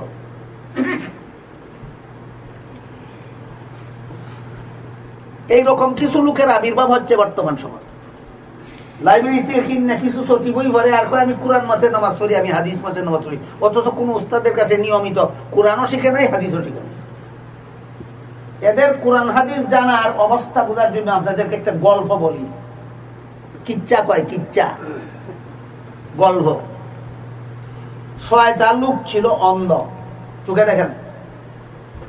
6টা অন্ধ লোক গেল হাতি দেখতে। চোখে দেখে না, দেখবে কিভাবে? হাত বুলাইয়া দেয় হাতায়। একটা অন্ধ হাত বুলাইলো হাতির লেজে, একটা অন্ধ হাত বুলাইলো হাতির পায়ে, একটা অন্ধ হাত বুলাইলো হাতির পেটে, একটা অন্ধ হাত বুলাইলো হাতির পিঠে, একটা অন্ধ হাত বুলাইলো হাতির কানে, আর একটা অন্ধ হাত বুলাইলো হাতির দাঁতে। সর্বাঙ্গে হাত বুলাইলো না এক একজনে এক এক অঙ্গে? ঠিক তেমনি ভাবে নমাজ সম্পর্কে যত আয়াত আছে সব আয়াত জানে না, নমাজ সম্পর্কে যত হাদিস আছে সব হাদিস জানে না। একটা আয়াত জানে, একটা হাদিস জানে। এই আয়াত জাননেওয়ালা আর হাদিস জাননেওয়ালা ওই হাতি দেখনেওয়ালা অন্ধর মতোই। নমাজের একটা আয়াত জানে, নমাজের একটা হাদিস জানে। আয়াত জানে, হাদিস জানে, নমাজের সবগুলি না একটা। এই অন্ধই যেমন হাতির সবটা দেখে না, একটা দেখছে, ওই রকমই। তখন হাতি দেখে যখন ফিরে আসলো, লোকেরা অন্ধরারে জিজ্ঞাসা করে, হাতি দেখছো? হ্যাঁ, জীবনের মতো হাতি দেখছি। লোকেরা জিজ্ঞাসা করে, হাতি কেমন? যে লোকটা হাতির লেজ হাতাইছিল, হাতি লাঠির মতো। আপনারা কি বলেন, হাতি লাঠির মতো? হাতির লেজটা শুধু লাঠির মতো। যে লোকটা হাতির পায়ে হাত বুলাইলো, সে বলে হাতি কলা গাছের মতো। যে লোকটা হাতির পেটে হাত বুলাইলো, সে বলে হাতি ধানের গুলার মতো। যে লোকটা হাতির পিঠে হাত বুলাইলো, সে বলে হাতি হাটের মতো, পালঙ্গের মতো, বিছানার মতো। যে লোকটা হাতির কানে হাত বুলাইলো, সে বলে হাতি কুলার মতো। যে লোকটা হাতির দাঁতে হাত বুলাইলো, সে বলে হাতি মূলার মতো। আপনারা কি বলেন, হাতি কুলার মতো না মূলার মতো? যারা উস্তাদের কাছে 30 পারা কোরআন শিখেনি, যারা উস্তাদের কাছে নবীর সিয়াসিত্তার হাদিসগুলি শিখেনি, সটি বই ফিরা কয়েক কোরআন মতে নামাজ পড়ি, হাদিস হাদিস মতো নামাজ পড়ি, এরা নামাজ রেও কুলার মতো আর মূলার মতো বানাইতে চায়।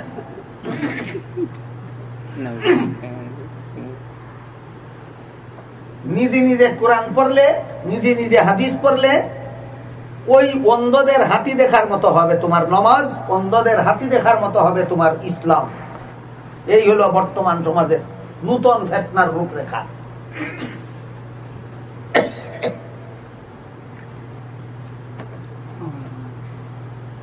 কোরআনের একটা আয়াত আমি আপনাদের শোনাই। আল্লাহ এক আয়াতে বলেন, লা তাকরাবুস সালাত, নামাজের ধারে কাছেও যাইও না। এই আয়াতের অর্থই নেই। এখন আমরা কি করব? নামাজ সম্পর্কে আয়াত এটাই না, আরো আছে। আর কোন আয়াতের ধারে না, কয় একটা আয়াত পাইছি কোরআনে, নামাজের কাছেও দেয় না। নামাজের কাছেও দেয় না, কোরআন মতে আমল করে। হইল কোরআন মতে আমল না অন্ধর হাতি দেখার মতো? কোরআনের আর একটা আয়াত আপনাদের শোনাই। আল্লাহ পাক রব্বুল আলামিন কোরআনের এক আয়াতে বলেন, ওয়া আলাল্লাযীনা ইউতিকুনাহু ফিদিয়াতুন তুআমু মিসকিন, যারা রোজা রাখতে পারে এরাও ফিদিয়া দিলে রোজা রাখতে হবে না। আয়াতের অর্থ এই আয়াতেরই অর্থ, যারা রোজা রাখতে পারে তারাও মিসকিনকে খানা খাওয়াইয়া দিলে আর নিজে রোজা রাখতে হবে না। এটা কোরআনের আয়াতের অর্থ। আর কোরআনের ভিতরে আয়াত এটা আছে, আমার হাতে দেন, আমি খুলে দেখাই দিই কোন সূরার কত নম্বর আয়াত, তাও পেয়ে দিই। দেন ইমাম সাহেব, আমরা দেখেন কোরআন ভিতরে আছে, দেন কোন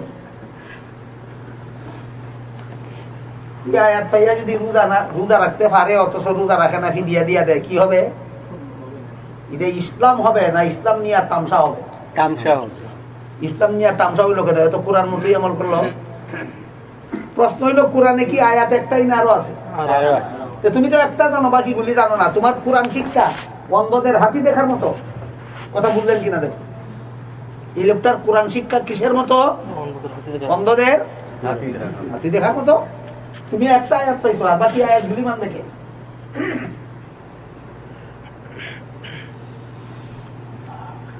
সূরাতুল বাকারা 184 নম্বর আয়াতে আল্লাহ বলেন, কোন সূরা? সূরা বাকারা। কত নম্বর আয়াত? 184।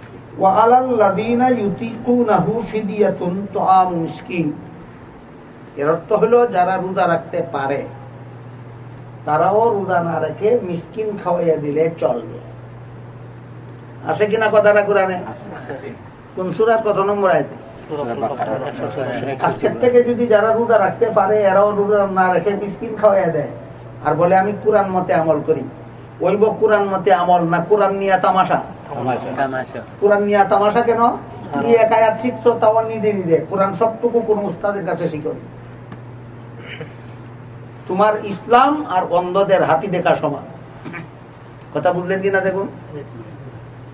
এই রকম কিছু নতুন পণ্ডিতের আবির্ভাব হচ্ছে বর্তমান সময়, যারা কোনো উস্তাদের কাছে কোরআনের সবটুকু শিখে না, যারা কোনো উস্তাদের কাছে হাদিসের সবটুকু শিখে না, নিজে নিজে এক দুই আয়াত, নিজে নিজে একটা দুইটা হাদিস পড়া কয় মেয়ে লোকের নামাজে আর পুরুষের নামাজে কোনো বেশ কম।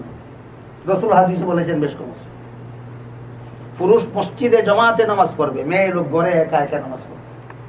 রাসূল বলেন পুরুষ মসজিদে জমাতে নামাজ পড়ে যেই সওয়াব, মেয়ে লোকে ঘরে একা একা নামাজ পড়ে সেই সওয়াব। কোন পুরুষ যদি মসজিদের জমাতে শরীক না হইয়া ঘরে একা নামাজ পড়ে, নামাজই হবে না, না সওয়াব নষ্ট? সওয়াব নষ্ট। এই লোকটা সওয়াব নষ্ট করলো, আখিরাতের ক্ষতি করলো, কিন্তু দুনিয়ার কিছু উপকার করলো। কি উপকার? মসজিদে আসা যাওয়ার সময় বাঁচলো। যদি মসজিদে গাড়ি নিয়ে আসা যাওয়া করতে হয় তাহলে তেলের পয়সা বাঁচলো। মসজিদে গাড়ি নিয়ে আসা যাওয়া করতে হইলে কিছু তেল ফুরে কিনা, তেল খরচ কিছু লাগে কিনা? মসজিদে গেল না পুরুষটা নামাজে জমাতে শরীক হইতে, ঘরে একা নামাজ পড়ে আনলো, মসজিদে আসা যাওয়ার সময়ও বাঁচলো, তেল খরচও বাঁচলো। ক্ষতি করলো আখিরাতের, কিছু লাভ করলো দুনিয়ার। ক্ষতি করলো কোথাকার? আখিরাতের। লাভ করলো কোথাকার? দুনিয়ার। পক্ষান্তরে মেয়ে লোক যদি মসজিদে যায় জমাতে শরীক হইতে, মেয়ে লোক জমাতে শরীক হইলে মেয়ে লোকেরও সব নষ্ট, আর আসা যাওয়ার সময়ও গেল, তেল খরচও গেল, নামাজের সওয়াবও গেল। পুরুষ যদি একা একা ঘরে নামাজ পড়ে আখিরাতের ক্ষতি হইল, দুনিয়ার কিছু উপকার হইল। মেয়ে লোক যদি মসজিদে জমাতে শরীক হয়, সওয়াবও গেল, দুনিয়াও গেল, যেটাকে বলে আমও গেল, সালাও গেল। আমও গেল, সালাও। জুমার নামাজ পুরুষের উপর ফরজ, নারীর উপর ফরজ নয়। ঈদের নামাজ পুরুষের জন্য ওয়াজিব, নারীর জন্য ওয়াজিব নয়। 5 বেলার নামাজ এবং তারাবির নামাজ জামাতের সাথে পড়া পুরুষের জন্য সুন্নত, নারীর জন্য সুন্নত নয়। এরপরও নারী পুরুষের নামাজে বেশ কম নাই, কাজেই ওই যে চটি বই ফিরা ফিরা উস্তাদের কাছে কোরআনের সবটুকু না ফিরা, উস্তাদের কাছে সবগুলি হাদিস না ফিরা, যারা বলে কোরআন মতো নামাজ পড়ি, হাদিস মতো নামাজ পড়ি, এরা বলে নারী পুরুষের নামাজে কোনো বেশ কম নেই। আল্লাহর রাসূল বলেন নারী পুরুষের নামাজে বেশ কম আছে। বুঝে থাকলে বলুন তো, নারী পুরুষের নামাজে বেশ কম আছে কি নাই? এই জন্য আমাদের নামাজের বডিটা যদি ঠিক করতে হয়, মূল আলোচনা স্মরণ আছে আপনাদের, নামাজের বডিটা যদি ঠিক করতে হয় তাহলে পুরুষের নামাজে দাঁড়ানোর জন্য নবীর তরিকা আছে, সেই মতে দাঁড়াইতে হবে। নারীরা নামাজে দাঁড়ানোর নবীর তরিকা আছে, সেই মতে দাঁড়াইতে হবে। নবীর তরিকা মতে পুরুষ হাত তোলার পদ্ধতি আছে, সেই পদ্ধতি মতে হাত তুলতে হবে। নারীদের জন্য নামাজে হাত তোলার আলাদা পদ্ধতি আছে, সেই পদ্ধতি মতে হাত তুলতে হবে। দাঁড়ানোটাও তাকবীরে তাহরিমার আগে না পরে? আগে। আল্লাহু আকবার কইয়া নামাজে দাঁড়াইবেন না দাঁড়াইয়া আল্লাহু আকবার কইবেন? দাঁড়াইয়া আল্লাহ আকবার। হাত উঠাইয়া আল্লাহু আকবার কইয়া হাত উঠাইবেন না হাত উঠাইয়া আল্লাহু আকবার কইবেন? হাত উঠেই। তাহলে হাত উঠানি দাও তাকবীরে তাহরিমার আগে, হাত উঠানি দাও তাকবীরে তাহরিমার আগে। আমরা একটু যাচাই করে দেখি মন গড়া ভাবে হাত উঠাই না নবীর তরিকা মতে হাত উঠাই। নবীর তরিকা মতে হাত উঠানি পুরুষের জন্য এক পদ্ধতি, নারীর জন্য আরেক পদ্ধতি। পুরুষ হাত উঠাইবে, হাতের বৃদ্ধাঙ্গুলির মাথাটা কানের লতি বরাবর উপরে উঠে, আর নারী তার মধ্যমা আঙ্গুলির মাথাটা তার কাঁধের বরাবর করে উঠে। পুরুষ কি পরিমাণ উঠাইবে, নারী কি পরিমাণ উঠাইবে? সমান সমান না বেশ কম আছে? গেল। আমরা আপাতত পুরুষের হাত উঠানির পদ্ধতির সিস্টেমটা শুনি। আমি হাত উঠাইব তাকবীরে তাহরিমার আগে, আমার হাতের আঙ্গুলগুলি স্বাভাবিকভাবে সোজা উপর দিকে থাকে। এভাবে দিলে হবে না, এভাবে দিলে হবে না, এমনি দিলে হবে না, এমনি দিলে হবে না। দেখেন তো হাত উঠানির মধ্যে তরিকা আছে কি নাই? পদ্ধতি আছে। আমার আঙ্গুলগুলি যদি সোজা উপর দিকে না থাকে, আঙ্গুলের সামনাটা যদি সোজা কেবলার দিকে না থাকে, আঙ্গুলের পিছাটা যদি কেবলার বিপরীত দিকে না থাকে, তাহলে আমি মন গড়া ভাবে হাত উঠাইলাম, আমার নামাজের বডি ঠিক না, আমার নামাজে আমার গুনাহ থেকে ফিরাইবে কিভাবে? আল্লাহ যে কোরআনে বললেন ইন্নাস সালাতা তানহা আনিল ফাহশাই ওয়াল মুনকার, নিশ্চয়ই নামাজ সব রকমের গুনাহ থেকে ফিরায়। কোন নামাজ? মন গড়া নামাজ না নবীর তরিকা মতে নামাজ? আমাদের নামাজ বলেন নমাজের আত্মা সংশোধন হইবে না পরে, নমাজের বডিটা আগে সংশোধন হোক। আজকের থেকে অন্য লোকের দোষ ধরতে যাবেন না, নিজে কিভাবে হাত উঠানো লক্ষ্য করবেন, আর অন্য লোকের কিছু বলবেন না। আমাদের আরেকটা স্বভাব, আমরা নিজের ভুল দেখি না, শুধু অপরের ভুলটা দেখি। আরেকজনে কেমনে হাত উঠাইলো এটা আমার দেখার ব্যাপার না। সে কিভাবে হাত উঠাইছিল কি আমাদের দিন আমার আল্লাহর কাছে জবাব দিতে হবে না। আমি কিভাবে হাত উঠাইছিলাম সেই জবাব আমার দিতে হবে। কি বলেন, অপরের ভুল ধরতে যাব না নিজেকে সংশোধন করে নেব? নিজেকে সংশোধন করে। আজকের থেকে আমি যখন হাত উঠাই আমার লক্ষ্য রাখতে হবে আমার বৃদ্ধাঙ্গুলির মাথা খানির লতির বরাবর সমান হইল কিনা, লেভেল হইল কিনা, আমার হাতের মাথাগুলি সোজা উপর দিকে গেল কিনা, আমার হাতের সামনাগুলি কেবলামুখী হইল কিনা। আজকের থেকে লক্ষ্য করি। এটা হইল নামাজের বডি সংশোধন করার প্র্যাকটিস। আমাদের কি সংশোধন করার প্র্যাকটিস? বডি সংশোধন করার প্র্যাকটিস। আমার হাতের দিকে আমি তাকায় দেখি, নিজে নিজে না দেখলে আরেকজনকে দাঁড় করে দেখি, ভাই দেখো তো আমার হাতের বৃদ্ধাঙ্গুলির মাথা কানের লতির লেভেল হইল কিনা, দেখো তো আমার আঙ্গুলের মাথাগুলি সোজা উপর দিকে গেল কিনা, দেখো তো আমার হাতের সামনাগুলি সোজা কেবলামুখী হইল কিনা। আরেকজনে দেখাই, তারা হাত উঠার চেষ্টা করে। যারা প্র্যাকটিস করে নাই তারা এইভাবে এই মুহূর্তেও এইভাবে হাত উঠাতে পারবে না। হয়তো এমনি থাকবে, এলেমে থাকবে, এলেমে থাকবে। বলেন আমাদের বডি সংশোধনের জন্য প্র্যাকটিস লাগবে কিনা? প্র্যাকটিস করবে কে?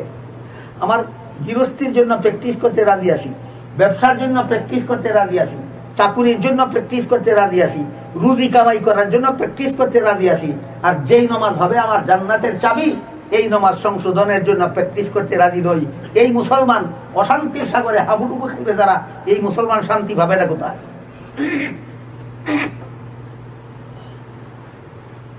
ইসলাম কি শান্তির ধর্ম? আপনারা বিশ্বাস করেন? শান্তি ভান না কেন? আপনারা তো ইসলামে বিশ্বাসী। আসলটা আছে না খুলস আছে? মূল আছে আমার কাছে না সাল? সালে হইতো না, মূল লাগবে। কথা বুঝতেছেন কিনা? আমার কথা বুঝেন কিনা আপনারা? দেখুন,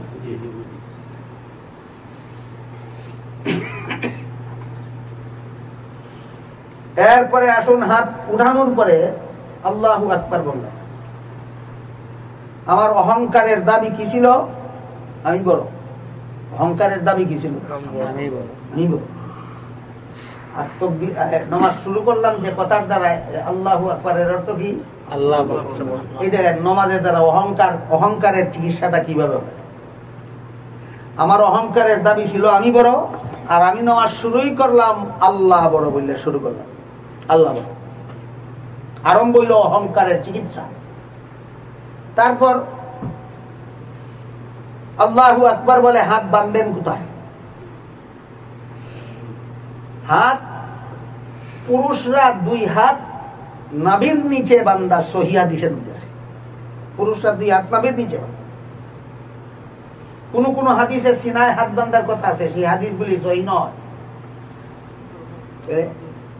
আজকাল অনেকেই বলে দেখে আমরা হাদিস মানি, সহিহ হাদিস মানি, আর কিছু মানি না। সিনায় হাত বান্দার কোন সহিহ হাদিস নেই। নাভির নিচে হাত বান্দার অনেকগুলি সহিহ হাদিস আছে। সত্যই যদি তুমি সমাজকে ধোঁকা না দেওয়ার জন্য, মসজিদের মুসল্লিদের মধ্যে কুন্দলার ফাটল সৃষ্টি করার জন্য যদি উদ্দেশ্য তোমার না হয়, সত্যই যদি তোমার নিয়ত সহিহ হয়, তাহলে সহিহ হাদিসের দ্বারা নাভির নিচে হাত বান্দা প্রমাণিত। সহিহ হাদিস মানলে আসো সহিহ হাদিসে। পুরুষরা নাভির নিচে হাত বাঁধে, মেয়ে লোকেরা সিনায় হাত বাঁধে। কোন কোন হাদিসে সিনায় হাত বান্ধার কথা আছে, কিন্তু সেই হাদিসগুলি সহিহ না হইলেও হাদিস তো। এই জন্য ইমাম আবু হানিফা রহমতুল্লাহ আলাইহি বলেন, নাভির নিচে হাত বান্দার হাদিসগুলি পালন করবে পুরুষেরা, সিনায় হাত বান্দার হাদিসগুলি আমল করবে মেয়ে লোকেরা। আমি যদি একটু সময়ের জন্য হাদিস সহিহ কিনা সহিহ না এই আলোচনা বাদেই দিলাম, আছে কোন হাদিসে নাভির নিচে হাত বান্দার কথা, কোন হাদিসে সিনায় হাত বান্দার কথা আছে। নারী পুরুষ সবাই যদি সিনায় হাত বান্ধে, নাভির নিচে হাত বান্দার হাদিস আমল হইল না। নারী পুরুষ সবাই যদি নাভির নিচে হাত বান্ধে, সিনায় হাত বান্দার হাদিস আমল হইল না। আবু হানিফা বলেন সব হাদিস আমল করার ব্যবস্থা, পুরুষরা নাভির নিচে হাত বাঁধবে, মেয়ে লোকেরা সিনায় হাত বাঁধবে, সব হাদিস আমল হয়ে গেল। কথা বুঝলেন কি না বুঝলেন না দেখুন তো। মযহাব না মানা পর্যন্ত হাদিস মানার কোনো পথ নাই।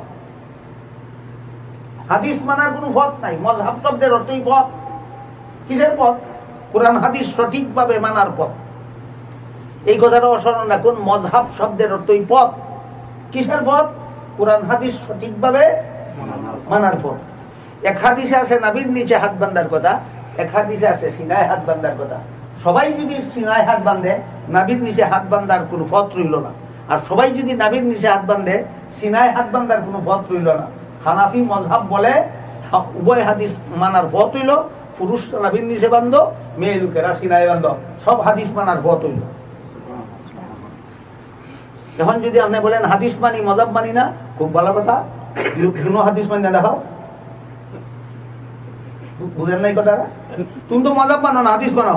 মানো তো নোটা হাদিস মানে দেখাও। হাদিস মানার কোনো পথই নাই মযহাব মানা ছাড়া। তাহলে আমাদের নামাজের বডি সংশোধন করতে হবে। দাঁড়াইতে হবে নবীর শিক্ষা দেওয়া তরিকা মতো, হাত উড়াইতে হবে নবীর শিক্ষা দেওয়া তরিকা মতো, হাত বাঁধতে হবে নবীর শিক্ষা দেওয়া তরিকা মতো। হাত বাঁধার পরে প্রথমে কি পড়লাম? সুবহানাকাল্লাহুম্মা ওয়া বিহামদিকা ওয়া তাবারাকা ইসমুকা ওয়া তাআলা জাদ্দুকা ওয়া লা ইলাহা গায়রুক। এরপরে আউযু বিল্লাহ পড়লাম, এরপরে বিসমিল্লাহ পড়লাম। এটা হলো আমার নামাজে কোরআন তেলাওয়াতের প্রস্তুতি। কোরআন তেলাওয়াত শুরু করতে গিয়ে সর্বপ্রথম যে আয়াতটা তিলাওয়াত করলাম, সেই আয়াতের প্রথম অংশ হলো আলহামদুলিল্লাহ। কোরআনের যে আয়াত সর্বপ্রথম নামাজে তিলাওয়াত করলাম, আয়াতের পহিলা অংশটা হইল আলহামদুলিল্লাহ। কেউ কি বলতে পারেন আলহামদুলিল্লাহ অর্থটা? সমস্ত প্রশংসা আল্লাহ। অহংকারের দাবি ছিল কি? আমার বিদ্যার জন্য প্রশংসা আমার, আমার বুদ্ধির জন্য প্রশংসা আমার, আমার জ্ঞানের জন্য প্রশংসা আমার, আমার গুণের জন্য প্রশংসা আমার। আর এখানে সমস্ত প্রশংসা আল্লাহ। তোমার বিবেকরে জিজ্ঞাসা করো, সমস্ত প্রশংসা আল্লাহর হইয়া থাকলে তোমার আর কোন কোন প্রশংসা বাকি রইল? বুঝতে পারেন না? সমস্ত প্রশংসা আল্লাহর হইয়া থাকলে তোমার জন্য আর কোনটা রইল? তাইলে নামাজের মতো করতে পারলে অহংকার বলতে কিছু থাকে? এই জন্য এই অহংকার নামের আগাছা মুমিনের অন্তর থেকে পরিষ্কার করার জন্য নামাজকে আল্লাহ ইসলাম ধর্মের স্তম্ভ সাব্যস্ত করেছে। এইভাবে নামাজের শুরু থেকে শেষ পর্যন্ত যা কিছু করা হয় সবগুলির দ্বারা শুধু অহংকার নির্মূল করার ব্যবস্থা করা হয়। কোরআন তেলাওয়াত করার পরে রুকুতে গেলাম মানে মাথা নত করে দিলাম। অহংকারীরা মাথা নত করে না উঁচু রাখে? উঁচু রাখে। নত করে দিয়ে আমি অহংকার নির্মূলের ব্যবস্থা করলাম। এই পর্যন্ত নত করে দিয়ে সে ক্ষান্ত নয়। তারপরে মাথা নুয়াইতে নুয়াইতে নুয়াইতে শরীরের যে দুইটা অঙ্গ সবচেয়ে বেশি সম্মানিত, কপাল আর নাক, এই দুইটা এমন জায়গায় নিয়ে রাখলো যেখানে মানুষ পাও রাখে। যেগুলো চূড়ান্ত আনুগত্য, এর মাধ্যমে সে প্রকাশ করলো আল্লাহ আমার মধ্যে আমিত্ব বলতে কিছুই রাখলাম না, আমার জন্য কিছুই রাখলাম না, সব কিছু তোমার তরে উৎসর্গ করে দিল। নামাজকে নামাজের মতো করে বুঝে শুনে যদি আমরা পড়তে পারি তখন নামাজ কায়েম হবে। এই নামাজ আমাকে সব রকমের গুনাহ থেকে ফিরাবে। এই রকম নামাজি সম্পর্কে আল্লাহ কোরআনে বলেছেন, ইন্নাস সালাতা তানহা আনিল ফাহশাই ওয়াল মুনকার, নিশ্চয়ই নামাজ নামাজিকে সব রকমের গুনাহ থেকে ফিরায়। এতক্ষণ যত সামান্য আলোচনা হইলো এটা নামাজের বডি নিয়ে আলোচনা। কি নিয়ে? বডি। নামাজের বডি নিয়ে আলোচনা। নামাজের দাঁড়ানোর বেলায় আমি যে দাঁড়াইলাম, আল্লাহু আকবার বলে দাঁড়াইলাম, দাঁড়ানোর বেলায় কোনো নবীর তরিকা নাই। সোজা হয়ে দাঁড়াতো। অনেকে করে কি এই সময় নতি শিকার দেখায়। দাঁড়ানো অবস্থায় মাথা নুয়াইয়া রাখা নবীর তরিকা নয়, এটা মন গড়া তরিকার নামাজ। মাথা নুয়াইবে তুমি রুকুর সময়, মাথা নত করতে হবে সেজদার সময়, দাঁড়ানো অবস্থায় মাথা সোজা রাখতে হবে। কেউ করে কি বাপ দেখাইয়া নামাজ এমনি দাঁড়ায়, কেল্লা নইয়া দেয়, বলে নবীর তরিকা মতো দাঁড়াইলো না, মন গড়া মতো। মন করে দাঁড়ানো অবস্থায় মাথা নইবার কথা না, রুকুর বেলায়। রুকুর বেলায় মাথা নইবে, সেজদার বেলায় দাঁড়ানোর সময় মাথা নোয়ানি নবীর তরিকা নয়। তোমার নামাজের বডি ঠিক হইল না। দাঁড়ানো অবস্থায় সোজা থাকলে নামাজের বডি ঠিক হইল। এতক্ষণের আলোচনার সারমর্ম হইল নামাজের ফরজগুলি, ওয়াজিবগুলি, সুন্নতগুলি ঠিক মতো আমল করলে নামাজের কি সংশোধন হয়? আমাদের বডি সংশোধন। আমরা আগে একটু নিজেরা যাচ্ছে দেখি আমার নামাজের বডিটা কি পরিমাণ সংশোধিত। নামাজে যতগুলি ফরজ আছে এর মধ্যে একটা ফরজ হইল কোরআন তেলাওয়াত করা নামাজের ফরজ। এটা কি আপনারা কেউ কেউ জানেন কিনা? কোরআন তেলাওয়াত করা যে নামাজের ফরজগুলির একটা ফরজ। কোরআন তেলাওয়াত করা নামাজের ফরজগুলির একটা ফরজ। এখানেও কথা আছে, কোরআনের কোন অংশ তিলাওয়াত করা ফরজ। আল্লাহ পাক রব্বুল আলামিন পরিষ্কার ভাষায় কোরআনে বলেছেন, ফাকরাউ মা তায়াসসারা মিনাল কুরআন, কোরআনের যে অংশই তুমি তোমার জন্য পড়া সহজ হয় সেইটা পড়াই ফরজ। কোরআনের কোন সুনির্দিষ্ট অংশ নামাজে তিলাওয়াত করা ফরজ নয়। কোরআনের যে কোনো অংশ তিলাওয়াত করলেই তিলাওয়াতের ফরজ আদায় হয়ে যায়।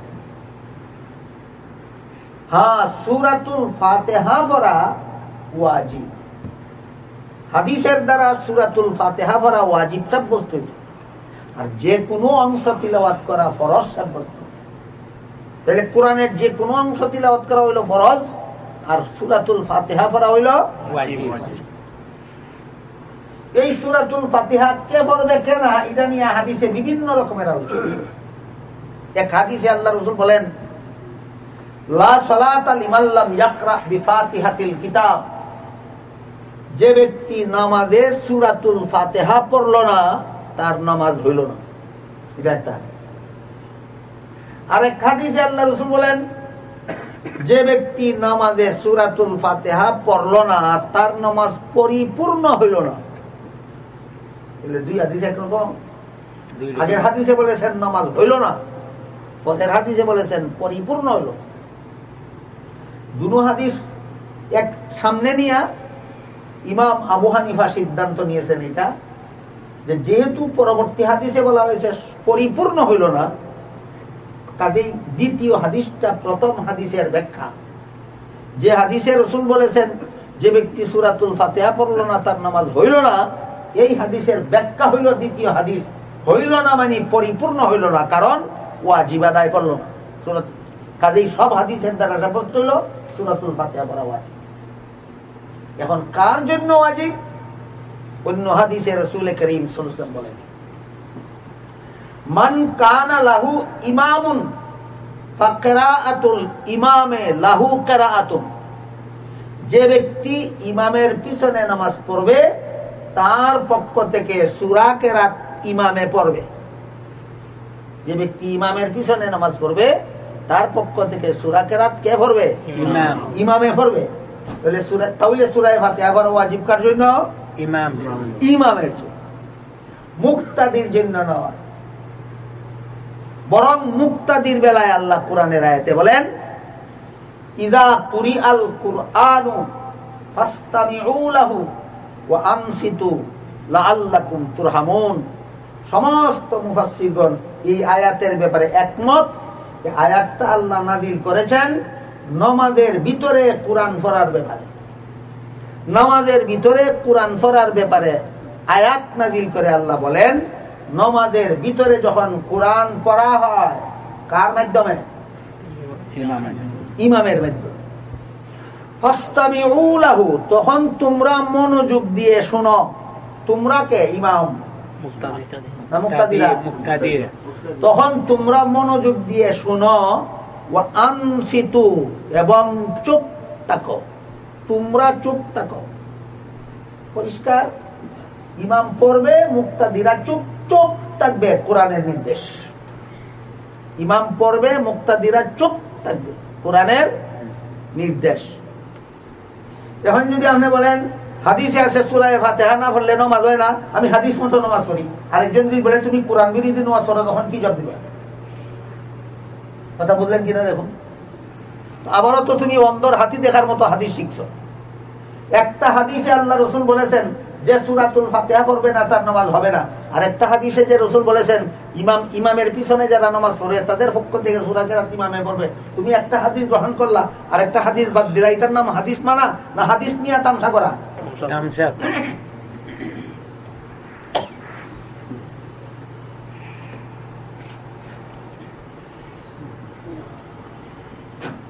গেল সূরা কিরাতের কথা।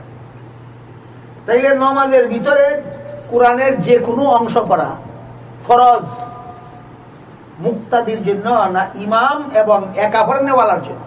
একা এবং যিনি ইমাম তার জন্য কোরআনের যে কোনো অংশ পড়া ফরজ, এবং যিনি একা নামাজ পড়েন তার জন্য নামাজে কোরআনের যে কোনো অংশ পড়া ফরজ। এখন আসুন, কোরআনের যে কোনো অংশ যে আপনি ইমাম হইয়া নামাজ পড়লে অথবা একা একা নামাজ পড়লে কোরআনের যে কোনো অংশ যে আপনি পড়বেন, সহি শুদ্ধ পড়া ফরজ না গলত পড়া ফরজ? সহি শুদ্ধ কোরআন তেলাওয়াত করা ফরজ। এবার বলুন তো, আমরা যত জনে নামাজ পড়ি আমাদের আলহামদুলিল্লাহ সূরা সহি শুদ্ধ কত জনের? আলাম তারা সূরা সহি শুদ্ধ কত জনের? ব্যবসা সঠিকভাবে করা লাগবে, এটাও হলেই বুঝে। চাকরি ঠিকভাবে না করলে বেতন পাওয়া যাবে না, এটা সবাই বুঝে। গৃহস্থী ঠিকভাবে না করলে ফসল পাওয়া যাবে না, এটা সবাই বুঝে। কোরআনটা ঠিক মতে না পড়লে নামাজটা হবে না, এটা কজনে বুঝে? কেন তুমি ব্যবসার বেলায় 16 আনা বুঝো, তুমি গৃহস্থীর বেলায় 16 আনা বুঝো, তুমি চাকরির বেলায় 16 আনা বুঝো, তুমি রুজি রোজগারের বেলায় 16 আনা বুঝো, তুমি বিবি বাচ্চার বেলায় 16 আনা বুঝো, তুমি বাড়ি ঘরের বেলায় 16 আনা বুঝো, তুমি দুনিয়ার বেলায় 16 আনা বুঝো, নমাজের বেলায় বুকা হইয়া যাও কেন? বলুন, ঠিক মতে চাকরি না করলে বেতন পাওয়া যায়? ঠিক মতে ব্যবসা না করলে মুনাফা পাওয়া যায়? ঠিক মতো চাকরি গৃহস্থী না করলে ফসল পাওয়া যায়? তাহলে ঠিক মতো কোরআন না পড়লে নামাজ কেমনে পাওয়া যায়? এই জন্য নামাজে যার জন্য কোরআন পড়া ফরজ তার জন্য গলত পড়া ফরজ নয়, সহি পড়া ফরজ। কিন্তু আমরা বর্তমান সমাজে যারা নামাজ পড়ি, আমার মনে হয় 99.99% জন নামাজীর কোরআন তেলাওয়াত গলত। নামাজের বডি ঠিক হইল? বডি ঠিক হইল? গলত তেলাওয়াত করে নামাজের বডি ঠিক হইল? নামাজের বডি ঠিক হইল না। তোমার নামাজ কিভাবে সুদের কারবার থেকে তোমারে ফিরাবে? তোমার নামাজ কিভাবে ঘুষ থেকে তোমারে ফিরাবে? তোমার নামাজ কিভাবে জিনা ব্যভিচার থেকে তোমাকে ফিরাবে? এক হাদিসে রাসূল করিম সাল্লাল্লাহু আলাইহি ওয়াসাল্লাম বলেন, রুব্বা কারিইল কুরআন ইয়াকরাউল কুরআন ওয়াল কুরআন ইয়ালআনুহু। অনেক কোরআন পড়নেওয়ালা এমন আছে যারা একদিকে কোরআন পড়তে থাকে, অপর দিকে কোরআন তাকে লানত করতে থাকে। নাউযুবিল্লাহ। কোরআন পড়তে থাকে আর কোরআন তারে লানত করতে থাকে। হাদিসের ব্যাখ্যায় উল্লেখ আছে, কোন কোরআন পড়নেওয়ালারে তার কোরআন পড়ায় লানত করে? যে কোরআন গলত পড়ে, যে কোরআন গলত পড়ে। কোরআন গলত পড়লে লানত হয়, আল্লাহর লানত হয়। কেন কেন বোঝার জন্য একটা উদাহরণ দিচ্ছি, শুনুন। আপনারা যারা নামাজ পড়েন নিশ্চয়ই একটা সূরার নাম আপনাদের জানা থাকার কথা, সূরাতুল কাফিরুন। কুল ইয়া আইয়ুহাল কাফিরুন। এর অর্থ হলো, হে রাসূল করিম সাল্লাল্লাহু আলাইহি ওয়াসাল্লাম, আপনি বলে দিন, হে কাফিরগণ, লা আ'বুদু মা তা'বুদুন, তোমরা যে সমস্ত দেবদেবীর পূজা করো আমি এইগুলির পূজা করি। এই অর্থটা কখন হবে? যখন সহি শুদ্ধভাবে আয়াতটা তিলাওয়াত করা হবে। লা আ'বুদু, লা একটু লম্বা করে পড়া হইল কিনা? লা আ'বুদু মা তা'বুদুন, এর অর্থ হইল তোমরা যে সমস্ত মূর্তির পূজা করো আমি এইগুলির পূজা করি না। এই যে লা একটু লম্বা করে পড়া হইল, এটা যদি লম্বা না কইরা লা আ'বুদু মা তা'বুদুন পরে, লা পড়ার কথা ছিল লা আ'বুদু, গলত পড়লো লা আ'বুদু যদি কয়, আয়াতের অর্থ হয়, হে কাফিরেরা, তোমরা যে সমস্ত দেবতার পূজা করো আমিও নিশ্চয়ই সেইগুলির পূজা করি। এরপর লানত দিত না, নমাজ দাঁড়াইয়া কয়, তোমরা যে সমস্ত দেবদেবীর পূজা করো আমিও নিশ্চয়ই সেইগুলির পূজা করি। নমাজের ভিতরে কয়। আমার নমাজের বডি ঠিক আছে না বডি নষ্ট? এই নমাজে কিভাবে আমার সব গুণার থেকে ফিরাবে? নমাজের বডি সংশোধন হইলেও তো গুণার থেকে ফিরাবে না, যতক্ষণ পর্যন্ত নমাজের আত্মাটা সংশোধন না হবে। এই পর্যন্ত আমি আপনাদের কাছে নমাজের বডি সংশোধন হওয়ার কয়েকটা উদাহরণ তুলে ধরলাম। নমাজ সমূলে সংশোধন হইলে পরে এই নমাজ আমাকে সুদ খাইতে দেবে না, এই নমাজ আমাকে ঘুষ খাইতে দেবে না, এই নমাজ আমাকে মদ খাইতে দেবে না, আমার নমাজ আমাকে গাঞ্জা খাইতে দেবে না, আমার নমাজ আমাকে বেপর্দা চলতে দেবে না, আমার নমাজ আমার বিবি বাচ্চাকে বেপর্দা চালাইতে দেবে না, আমার নমাজ আমাকে জিনা ব্যভিচার করতে দেবে না। কোন নমাজ? নমাজের বডি এবং আত্মা উভয়টা যদি সংশোধন হয়। নমাজের বডি সংশোধনের ব্যাপারে আজকে আর আলোচনা করতে চাই না, সময় খুব কম। নমাজের আত্মা কিভাবে সংশোধন হয় এবার এই ব্যাপারে একটু আলোচনা হওয়া দরকার। মাগরিবের আযান কোটা? জি, আর 10 মিনিট বাকি আছে আযানে। জি, 10 মিনিটে আমি এই যে 2 নম্বর আলোচনাটা নমাজের আত্মা সংশোধন, এটা 10 মিনিটে আমি শেষ করতাম না। নামাজ পড়ে আপনারা যদি রাজি তখন নমাজের বাদে বাকি কথা বলি, যে নমাজের আত্মাটা কিভাবে সংশোধন হয়, যেই নমাজে আমারে সব গুনাহ থেকে ফিরাইব, এই আলোচনাটা নমাজের আগে হোক নাকি তা বলবো? নামাজের বাদে। নমাজের বাদে। নাহমাদুহু ওয়া নুসাল্লি আলা রাসূলিহিল কারীম। ইমাম সাহেব বললেন উপরে আজকের এই ওয়াজ মাহফিলে ওয়াজ শোনার জন্য অনেক মা বোন আসছেন। এই জন্য আমি প্রথমে মা বোনদের ব্যাপারে এক দুই মিনিট দিয়ে একটা কথা বলি, আপনাদেরও জানা থাকা দরকার। নামাজের আগের কথাগুলির ভিতরে বলা হয়েছে, আল্লাহর রাসূল সাল্লাল্লাহু আলাইহি ওয়াসাল্লাম বলেছেন, পুরুষরা মসজিদের জমাতে শরীক হয়ে যেই সওয়াব পায়, নারীরা একা একা ঘরে নামাজ পড়লেও সেই একই সওয়াব পায়। কাজেই বেশি বেশি সওয়াব হাসিল করা পুরুষের জন্য বেশি সহজ হইল না নারীদের জন্য বেশি সহজ হইল? নারীদের জন্য সহজ। এক হাদিসে আল্লাহ রাসূল বলেন, কোন নারী যদি 4টা কাজ করে তাহলে কিয়ামতের দিন তার জন্য বেহেশতের সবগুলি দরজা খুলে দেওয়া হবে, যে দরজা দিয়ে ইচ্ছা বেহেশতে যেতে পারে। সুবহানাল্লাহ। রাসূল বলেন, আল মারআতু ইযা সাল্লাত খামসাহা, মেয়ে লোকে যদি 5 বেলার নামাজটা ঠিকমতে পড়ে, ওয়া সামাত শাহরাহা, রমজানের রোজাটা যদি ঠিকমতে রাখে, ওয়া আতাআত বালাহা, আর ঠিক মতো যদি স্বামীর ঘর করে, আহসানাত ফারজাহা, আর নিজের সতীত্ব যদি হেফাজত করে রাখে। রাসূল বলেন এই 4টা কাজ যে নারী করবে, এই নারীর জন্য কিয়ামতের দিন জান্নাতের সবগুলি দরজা খুলে দেওয়া হবে। সুবহানাল্লাহ, সুবহানাল্লাহ। অন্য হাদিসে উল্লেখ আছে, আল্লাহ রাসূল বলেন, পুরুষ যুদ্ধের ময়দানে শত্রুর মোকাবেলায় লড়াই করলে যে সওয়াব পায়, নারী তার স্বামীর ঘর করলেও সেই একই সমান সওয়াব পায়। পুরুষ যুদ্ধের ময়দান থেকে বিজয়ী হয়ে ফিরে আসলে পায় গাজীর সওয়াব। হাদিস শরীফে আল্লাহর রাসূল বলেন, নারীরা সন্তান প্রসবের পরে বেঁচে থাকলেও পায় গাজীর সওয়াব। পুরুষ যুদ্ধের ময়দানে মারা গেলে হয় শহীদ। রাসূল বলেন, নারীও সন্তান প্রসবের সময় মারা গেলে হয় শহীদ। দেখেন, প্রত্যেকটা কাজেই পুরুষের জন্য যেই সওয়াব নারীর জন্য সেই সওয়াব আছে, কিন্তু পুরুষের জন্য কঠিন দায়িত্ব, নারীর জন্য সহজ দায়িত্ব পালনের মাধ্যমে সমান সওয়াব। পুরুষ যুদ্ধের ময়দানে শত্রুর মোকাবেলায় লড়াই করবে, এতে পাইবে গাজীর সওয়াব। মেয়ে লোকে স্বামীর ঘর করবে, এতেও পাইবে গাজীর জিহাদের সওয়াব। পুরুষ যুদ্ধের ময়দানে শত্রুর মোকাবেলায় লড়াই করা কত কঠিন, এর মাধ্যমে পাইবে জিহাদের সওয়াব। আর নারী স্বামীর ঘরে থাকবে, খাইবে, স্বামীর ঘর দেখাশোনা করবে, এতেও পাইবে জিহাদের সওয়াব। পুরুষের সমান সমান সওয়াব নারীদের জন্য রাখা হয়েছে। পুরুষের সমান সমান দায়িত্ব পালনের দ্বারা নয়, আরো অনেক সহজ দায়িত্ব পালনের দ্বারা। পুরুষ মসজিদের জমাতে শরীক হইলে পাইবে যেই সওয়াব, রাসূল বলেন নারী একা একা ঘরে নামাজ পড়লে পাইবে সেই পরিমাণ সওয়াব। কেন নারীদেরকে এত সহজ করে দেওয়া হলো? কারণ সন্তান গর্ভে নেওয়া, সন্তান প্রসব করা, সন্তান লালন পালন করা, এই কঠিন কাজগুলি দুনিয়ার কোনো পুরুষ করতে পারে না, একমাত্র নারীদেরকে করতে হয়। যেহেতু এই দিক দিয়ে নারীদের কিছু কঠিন কাজ আছে যা পুরুষেরা পারে না, এই জন্য ওই দিক দিয়ে নারীদেরকে সহজ করে দেওয়া হচ্ছে।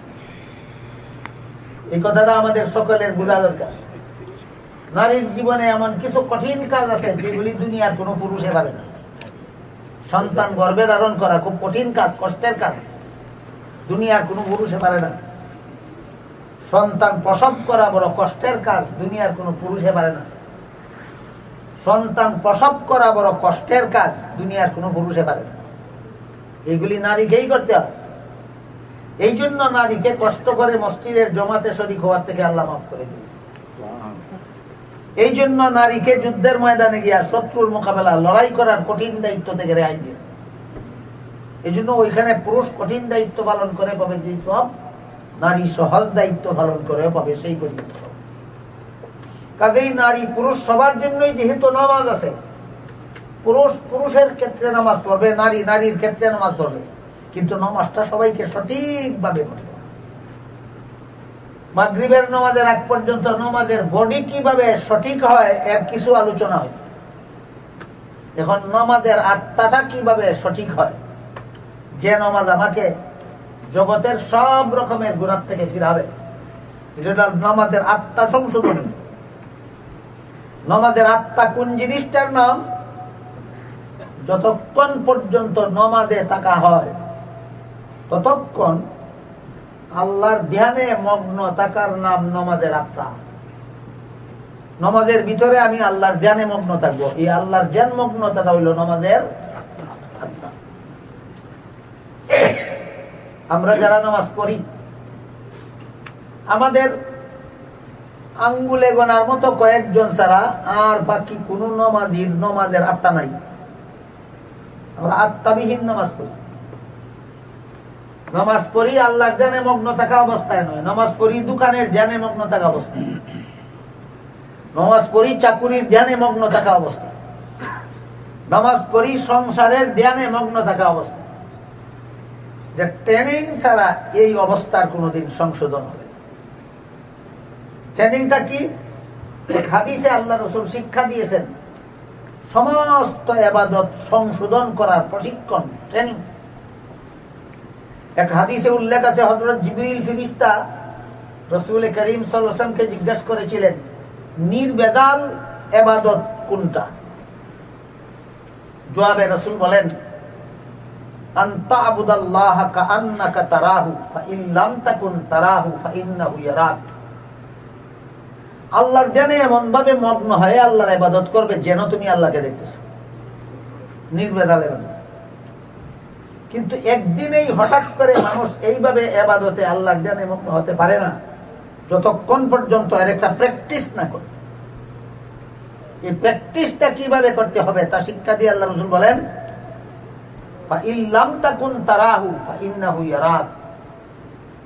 তুমি সকল প্রকার ইবাদতে এইটুকু ধ্যান করো যে আমি আল্লাহকে না দেখলেও আল্লাহ আমাকে সদা সর্বদা দেখতেছে।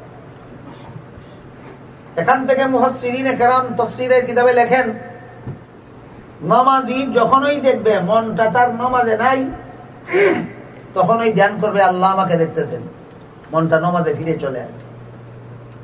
আবার যখন দেখবে মনটা নামাজে নাই আবার ধ্যান করবে আল্লাহ আমাকে দেখতেছেন, আবার মনটা নামাজে চলে আসবে। আবার যখন দেখবে মনটা নামাজে নাই আবার ধ্যান করবে আল্লাহ আমাকে দেখতেছে, মনটা নামাজে চলে আসবে। তাইলে নামাজের আত্মাটা সংশোধন করার প্র্যাকটিস শুরু করলো কিনা? প্র্যাকটিস শুরু করলো। এই কারণে যেহেতু সে নামাজের আত্মাটা সংশোধন করার জন্য প্র্যাকটিস শুরু করলো, এই কারণে ফাঁকে ফাঁকে যতবারই মন নামাজের বাইরে চলে গেল আল্লাহ তাকে এই অপরাধ মাফ করে দেবে। এখান থেকে আমার আগাগোড়া আলোচনার দ্বারা যারা বুঝতে পেরেছেন যে আমাদের অনেকের নামাজের বডি ঠিক নাই, অনেকের নামাজের আত্মা ঠিক নাই, তাদের জন্য একটা চূড়ান্ত সুসংবাদ। এই সুসংবাদ যাদের নামাজ ঠিক আছে এদের নয়, যাদের নামাজ ঠিক নাই এদের জন্য একটা চূড়ান্ত সুসংবাদ। ফিকহের কিতাবে, ফতোয়ার কিতাবে লেখা আছে যার নামাজে যত ত্রুটি থাকুক, দাঁড়ানির মধ্যে ত্রুটি আছে, হাত তোলার মধ্যে ত্রুটি আছে, হাত বান্ধার মধ্যে ত্রুটি আছে, রুকু করার মধ্যে ত্রুটি আছে, সেজদা করার মধ্যে ত্রুটি আছে, সূরা কেরাত পড়ার মধ্যে ত্রুটি আছে, মনোযোগিতার মধ্যে ত্রুটি আছে, যত ত্রুটি থাকুক যেদিন থেকে সংশোধন করার চেষ্টায় লেগে যাবে সেদিন থেকে আল্লাহ তার সকল ত্রুটি মাফ করে দেবে। বলুন যাদের ত্রুটি আছে বুঝতে পারলাম তারা ঘাবড়াবার কথা না, তাদের জন্য সুসংবাদ আছে। কি? আমি আমার নামাজ সংশোধন করার চেষ্টায় লেগে যাই, আল্লাহ আমার সকল ত্রুটি মাফ করে দেবে। এইভাবে যারা নিজেদের নামাজকে সংশোধন করে নিতে পারে, এরা মসজিদের বাইরে গিয়া যখন কোনো একটা গুনার কাজের সুযোগ পায় তখন ওই সেই কথা স্মরণ হয়ে যায় আল্লাহ আমাকে দেখতেছে। সুদ খাওয়ার সুযোগ পাওয়া মাত্রই মনে হয়ে যায় আল্লাহ আমাকে দেখতেছে, আর সুদ খাওয়ার সাহস থাকে না। ঘুষ খাওয়ার সুযোগ পেলেই মনে হয়ে যায় আল্লাহ আমাকে দেখতেছে, আর ঘুষ খাওয়ার সুযোগ সাহস থাকে না। মদ খাওয়ার, গাঞ্জা খাওয়ার সুযোগ পেলেই স্মরণ হয়ে যায় আল্লাহ আমাকে দেখতেছে, আর এগুলি করার সাহস থাকে না। যে কোনো গুনার কাজের সুযোগ আসলেই স্মরণ হয়ে যায় আল্লাহ আমাকে দেখতেছে, আর গুনার সাহস থাকে না। এইভাবে নামাজের বডি এবং আত্মা উভয়টা যখন সংশোধন হয়ে যায় তখন আল্লাহ বলেন এই নামাজিকে তার নামাজ সব রকমের গুনাহ থেকে বাঁচায়। এভাবে আল্লাহ আমাদেরকে আমাদের নামাজ সংশোধনের মাধ্যমে সমাজের প্রচলিত সকল প্রকার গুনাহ থেকে বেঁচে জাহান্নাম থেকে মুক্ত হয়ে জান্নাতে পৌঁছার সৌভাগ্য দান করুন। সবাই বলুন আমিন। সুবহান রাব্বিকা রাব্বিল ইজ্জাতি আম্মা ইয়াসিফুন ওয়া সালামুন আলাল মুরসালিন ওয়ালহামদুলিল্লাহি রাব্বিল আলামিন ওয়া সাল্লাল্লাহু তাআলা আলা খাইরি খালকিহি মুহাম্মাদিন ওয়া আলিহি ওয়া আসহাবিহি আজমাইন। আলহামদুলিল্লাহ। আলহামদুলিল্লাহিল্লাযী হাদানা লিহাযা ওয়া মা কুন্না লিনাহতাদিয়া লাউলা আন হাদানা। ربنا ظلمنا أنفسنا وإن لم تغفر لنا وترحمنا لنكونن من الخاسرين. ربنا آتنا في الدنيا حسنة وفي الآخرة حسنة وقنا عذاب النار. ربنا لا تزغ قلوبنا بعد إذ هديتنا وهب لنا من لدنك رحمة إنك أنت الوهاب. ربنا لا تزغ قلوبنا بعد إذ هديتنا وهب لنا من لدنك رحمة إنك أنت الوهاب. رب ارحمهما كما ربياني صغيرا. رب ارحمهما كما ربياني صغيرا. رب ارحمهما كما ربياني صغيرا. ربنا هب لنا من أزواجنا وذرياتنا قرة أعين واجعلنا للمتقين إماما ربنا هب لنا من أزواجنا وذرياتنا قرة أعين واجعلنا للمتقين إماما ربنا هب لنا من أزواجنا وذرياتنا قرة أعين واجعلنا للمتقين إماما يا الله আমরা এই বসারে আশারে জলসারে আলোচনা করা আলোচনা শোনারে কবুল আর মঞ্জুর করো ইয়া আল্লাহ ইয়া আল্লাহ এই জলসার উসিলায় আমাদের জিন্দেগানে হেদায়েত করে দাও ইয়া আল্লাহ আমাদের সমস্ত মুমিন মুসলমান মুর্দাগানকে রাজাত দান করে দাও ইয়া আল্লাহ আমার কাছে যারা যত রকমের দোয়া দরখাস্ত করেছেন প্রত্যেকের নেক দোয়াকে কবুল আর মঞ্জুর করো ইয়া আল্লাহ যারা যত রকমের আশা নিয়ে হাত উঠাইলাম প্রত্যেকের নেক বাসনাকে কবুল আর মঞ্জুর করো ইয়া আল্লাহ আমাদের নামাজ রোজা ইবাদত বندگی সংশোধন করার মাধ্যমে ইয়া আল্লাহ তোমার সন্তুষ্টি অর্জন করার তৌফিক দান করো ইয়া আল্লাহ যারা গুনাহ করতে করতে জাহান্নামের পথে অগ্রসর হইতেছি ইয়া আল্লাহ গুনাহ তওবা করে ছেড়ে দিয়ে জাহান্নামের পথ থেকে ফিরে আসার তৌফিক দান করো ইয়া আল্লাহ নেক আমলের মাধ্যমে জান্নাতের পথে অগ্রসর হওয়ার তৌফিক দান করো ইয়া আল্লাহ নবীর ঘর মাদ্রাসায় আল্লাহ আল্লাহর ঘর মসজিদে যারা যত রকমের দান করার সাহায্য সহযোগিতা করলেন ইয়া আল্লাহ তাদের সকলের দানকে কবুল আর মঞ্জুর করো ইয়া আল্লাহ এই দানের উসিলায় তাদের জিন্দেগানকে হেদায়েত করো ইয়া আল্লাহ দানের উসিলায় তাদের মুর্দাগানকে রাজাত দান করো ইয়া আল্লাহ যাদের তৌফিক না থাকার কারণে দান করতে পারেননি হাদিস শরীফে তো উল্লেখ আছে তারাও যারা দান করেছেন তাদের সমান সওয়াব পাইবেন ইয়া আল্লাহ তাদেরকে বঞ্চিত করো না ইয়া আল্লাহ আমাদের পক্ষ থেকে লাখ লাখ কোটি কোটি দুরূদ আর সালাম হযরত রাসূল করিম সাল্লাল্লাহু আলাইহি ওয়াসাল্লামের রওজা শরীফে পৌঁছায়া দাও ইয়া আল্লাহ যে সমস্ত মা বোনেরা এই জলসায় যোগদান করেছেন ইয়া আল্লাহ তাদেরকে যত ফ্যাসিলিটি দান করেছো ইয়া আল্লাহ সেই অনুপাতে তারা জাহান্নাম থেকে বাঁচার জান্নাত লাভ করার তৌফিক দান করো রব্বানা তাকাব্বাল মিন্না ইন্নাকা আনতাস সামিউল আলিম ওয়া তুব আলাইনা ইন্নাকা আনতাত তাওয়াবুর রহিম ওয়া সুবহানা রাব্বিকা রাব্বিল ইজ্জাতি আম্মা ইয়াসিফুন ওয়া সালামুন আলাল মুরসালিন ওয়ালহামদুলিল্লাহি রাব্বিল আলামিন আমিন বিরহমাতিকা ইয়া আরহামার